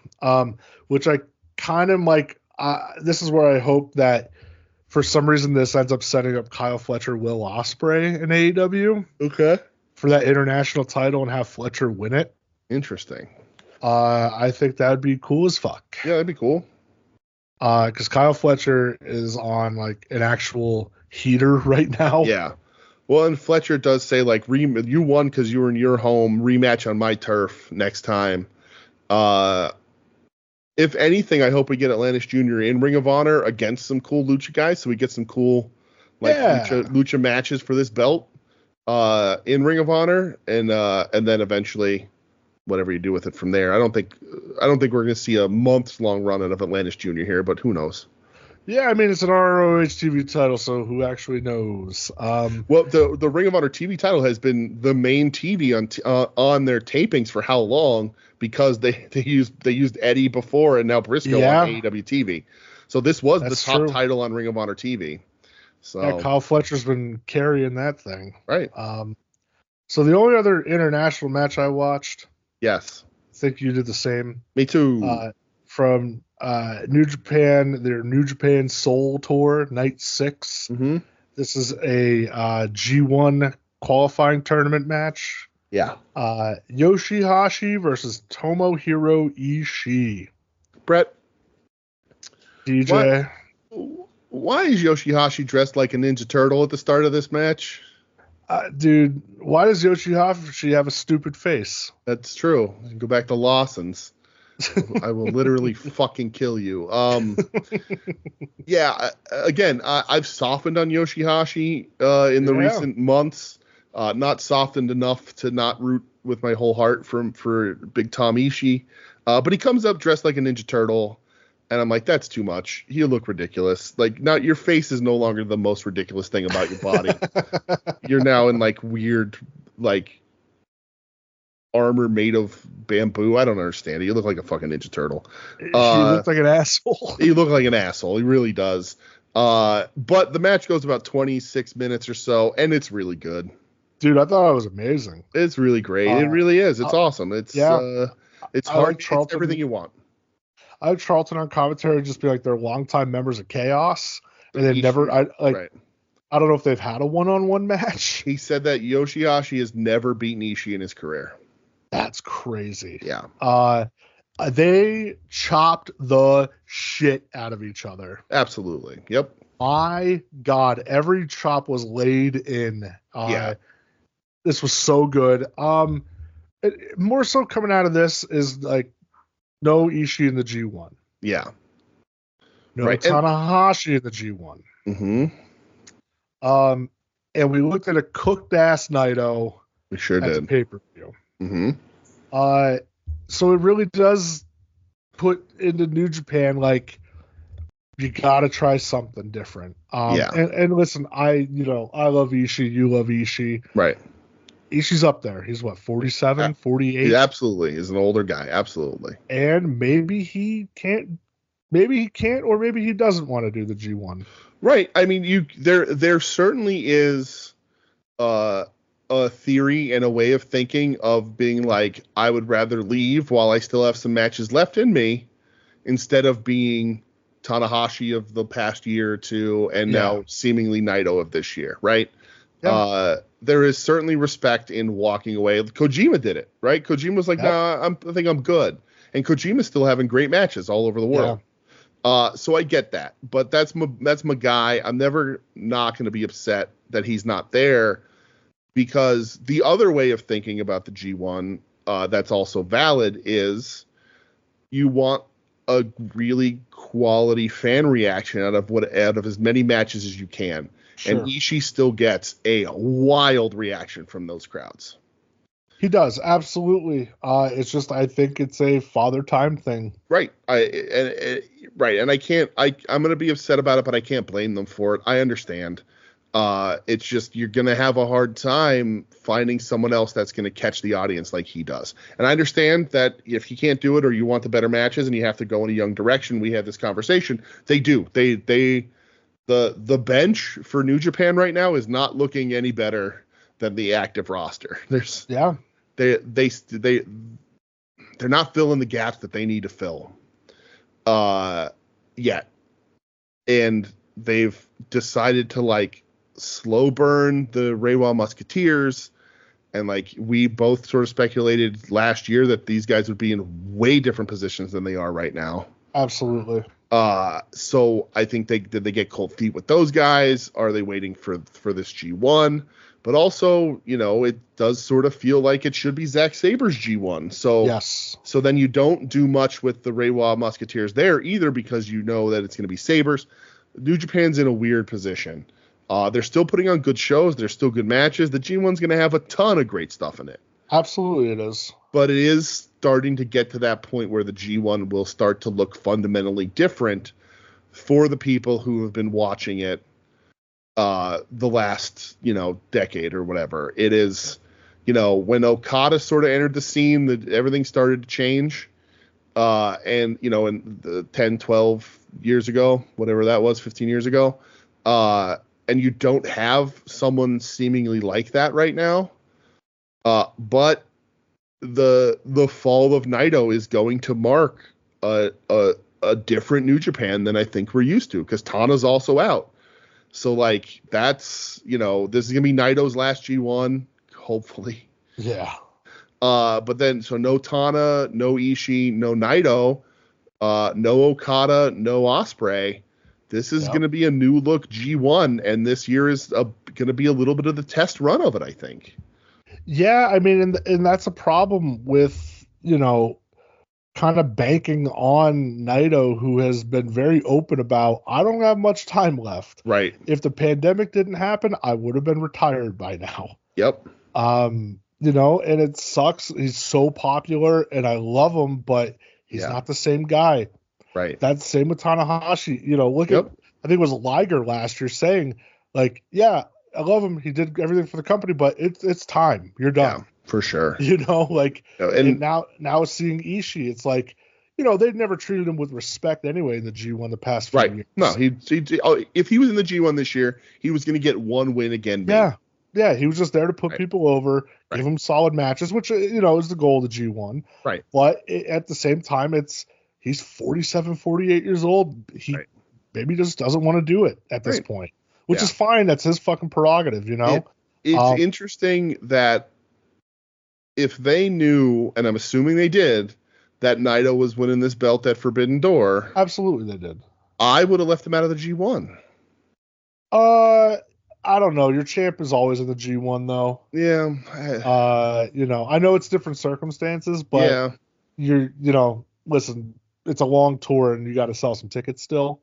Yeah, I guess that's people true. People in Japan, they love Naito. He's still massively huge there.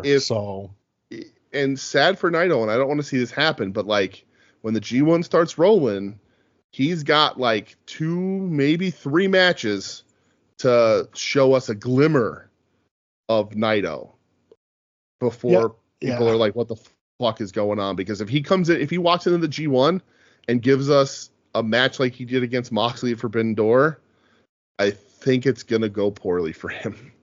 Yeah, New Japan, again, I would put my fucking cart behind Zack Sabre Jr. Yes, absolutely. Because I don't know, he's the guy. He wants the ball. He wants to run with it. Yeah. And I'm going to be honest, you don't put your faith in Zack Sabre Jr., Tony Khan will. Yep.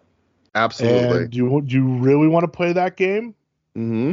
It's it makes you think. And New Japan, I don't know, maybe time to start like actually recognizing these guys that want to be there and push your young guys, push Shooter, push Tsuji. I fucking hate House of Torture, but like push Red Narita, push Gabe Kidd. These guys are ready. TK would love to have a guy like Zack Sabre Jr.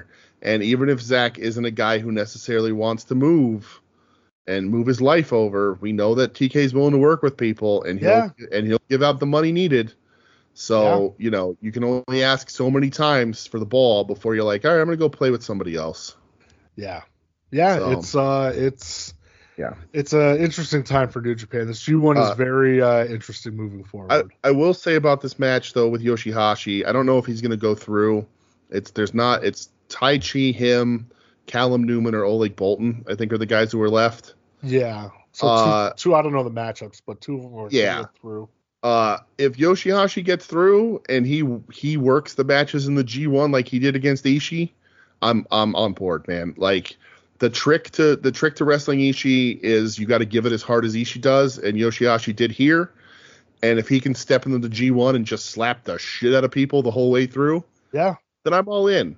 But I'm not convinced that I'm not convinced they're going to go with that either. I think, Yoshihashi beats Ishii, and then maybe like Oleg Bolton beats Yoshihashi and gets in. Like maybe If it's me, I'm going Tai Chi and Yoshihashi. That's how I would do it too. But and actually sit Tai Chi down and say, hey, these matches in this tournament when you wrestle like Kawada, do that every match. And that's a good point too. I think if it is Tai Chi or Yoshihashi, somebody needs to have the conversation that like, you're in this, but you're on the fucking bubble even more. Yeah. Like this is make or break for you. This isn't maybe I don't want to do the G1 anymore after this year. This is we don't want you to do the G1 anymore after this year. Yeah. So I agree with that. And listen, I understand cultures are a lot different compared from American wrestling to Japanese wrestling. There's a lot more respect and loyalty in Japan, but some of you guys sometimes sit some of these guys down and be like, listen, no more fucking around. Like, you go for it. Like, we want you to go for it. Exactly. Well, that was the end of our international coverage. It is. What were your favorite matches from the week? I'm pretty sure they're going to match mine. I mean, the best match in America was Swerve Ospreay by a fucking mile. Country mile, brother. I mean, Danielson had two amazing matches, but like in any other week, either of those Danielson matches would be like way up there, but it's just not going to happen this week. Nope. And then Ishii Yoshihashi, we didn't watch much international, mostly because New Japan was traveling, right? They're over here for Forbidden Door. Not a ton else popping off over there. So, yeah, those are the two. Yeah, I agree. So, before we get out of here, our friend Ed has a 2-part question. Is that allowed? Yeah, I'll allow it this week.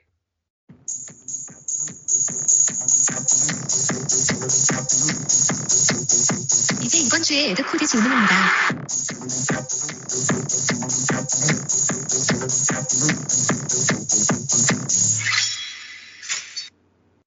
All right. So first part of Ed's question.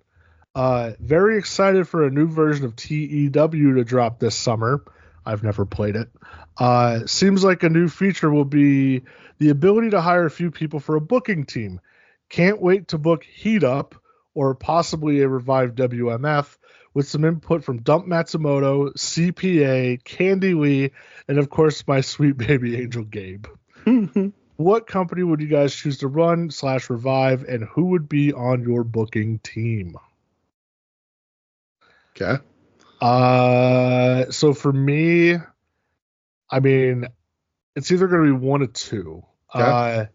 The company, it's such a default, is ECW. Okay. Or Japan, there was a company for a little bit called Big Mouth Loud. Okay. I would like to revive them as well. Okay. And who would be on my booking team? So if I'm doing ECW / Big Mouth Loud, I need Paul Heyman. Uh-huh.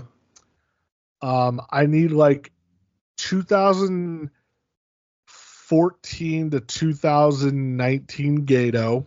Okay. What wrestler would be Bret Hart, because he's right about everything ever. All right. And I'll go with the Stinger, All right. because he's also right about everything ever. Okay. That's where I'm going. How about All right. you? I'm gonna resurrect War. Okay, perfect. Because if you know me, I love wrestling and romance.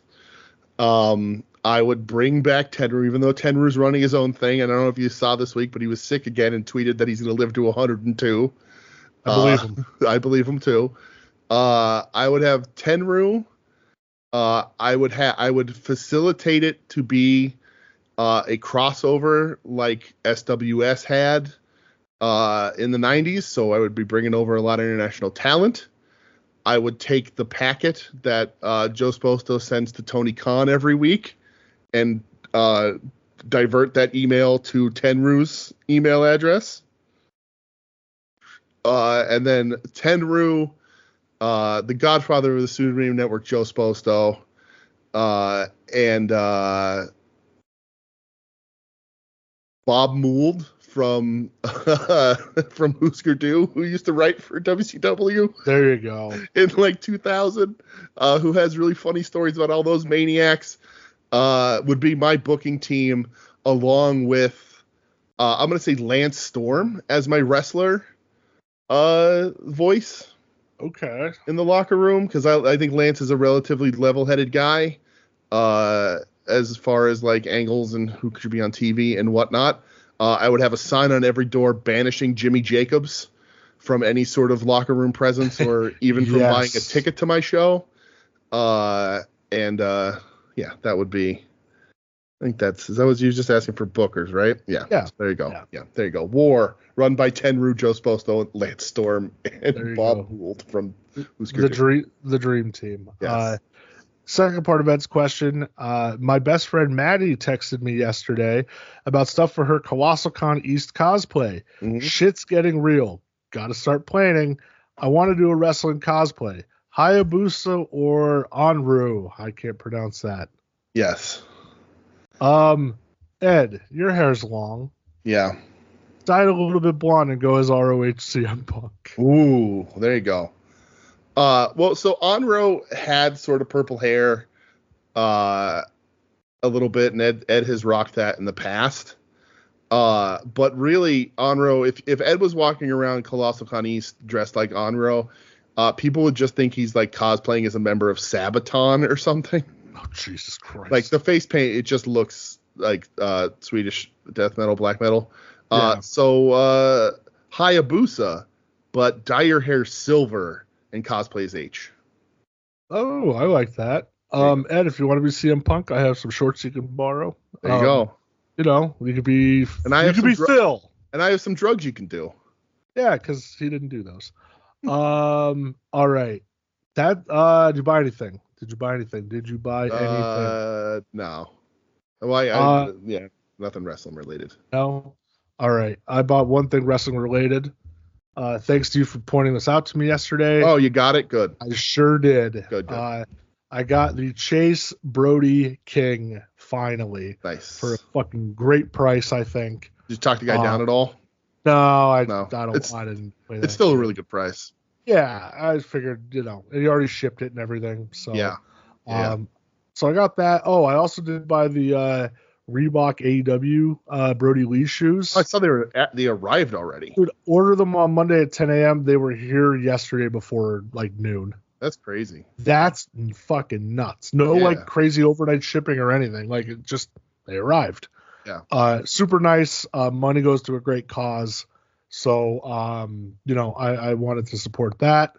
So I did get that. And Roots of Fight was running a sale. So I bought a Mr. Hitman shirt. Oh, nice. I was like, can never have enough Mr. Hitman shirts my life. That's true. So, that's all I bought, which is actually, a lot more than I've bought like recently wrestling related. Yeah. Did you have anything else, pal? I don't. I got nothing. All right. Well, let's let these people go celebrate their 4th of Julys. Yeah, enjoy your fireworks, your hat eggs, your burgers, your chicken. You enjoy your fireworks. I'm going to, yes. Don't lose any fingers, or at least don't lose the important ones. Yeah, all my fingers are important, baby. Well, that's true. I know the kind of activities you get into. It's true. No, that's it. So enjoy your 4th of July. You can hit us up on social media at We Need Wrestling. You can email the show, WeNeedWrestling@gmail.com. WeNeedWrestling.com to find the podcast. All your pod catchers and RSS doohickeys and whatever. We're out there. You can find us. The YouTubes. We're on the YouTubes. We're a proud member of the soon-to-be-named network at STBN Network on social media, soon-to-be-named network.tumblr.com. For all the other shows, At Odds with Wrestling, Longbox Heroes After Dark, Final Wrestling Place. How dare Tim not have a blind ranking for this week? Yeah, what is he doing? I go out of my way to praise that man. Some would say you even heaped praise on him. Praise about how much I like that segment and how much I like the show. And he comes to my house, spends time in my house. Shits in your toilet. Right. And then shits on your yard. And then shits on my heart. Oh. By not having us. Marcus had one. Marcus was prepared. Look at that. It's interesting. It's almost it's like Tim brought a hamburger to my house a second time. It's like Tim made Marcus send you a picture of Damian Priest a second time. Right. I just don't understand. Like, I'm so nice to him. You're very hospitable. And I go out of my way. And this is how I'm treated in return. I'm just baffled by it. But anyway, you can still find Final Wrestling Place as a member of the soon-to-be-named network. Check them out on their social medias. It is a great show, even if Tim does not prep for it the way he should. And what else did I say? Longbox Heroes After Dark. Our other show, Wings on Wings, will be making a return supposedly in the next couple days, but we'll see how that goes. So don't hold your breath, but also wait for it because I think it's going to drop on Tuesday. So it's going to be hard to hold your breath till Tuesday. That's not something people can do. I think that's it. Did I name everything? Profane Argument, Puzzle Warriors 3. Sure. Shout out everyone. Stink Sheet. Yeah. I feel like most people are probably going to be listening to this on Friday. Michelle said Porch Talk. Like she knows what that is. There you go. Hi, Michelle.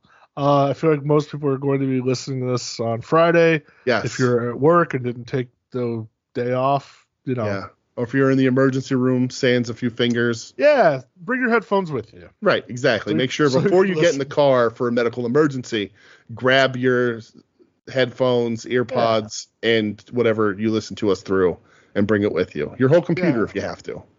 Well, enjoy your 4th, enjoy your weekend, and go watch Lex Luger Body Slam Yokozuna. Because it's America. You're listening to the soon-to-be-named network, the Lamborghini of podcast networks. Knock it off, nerds!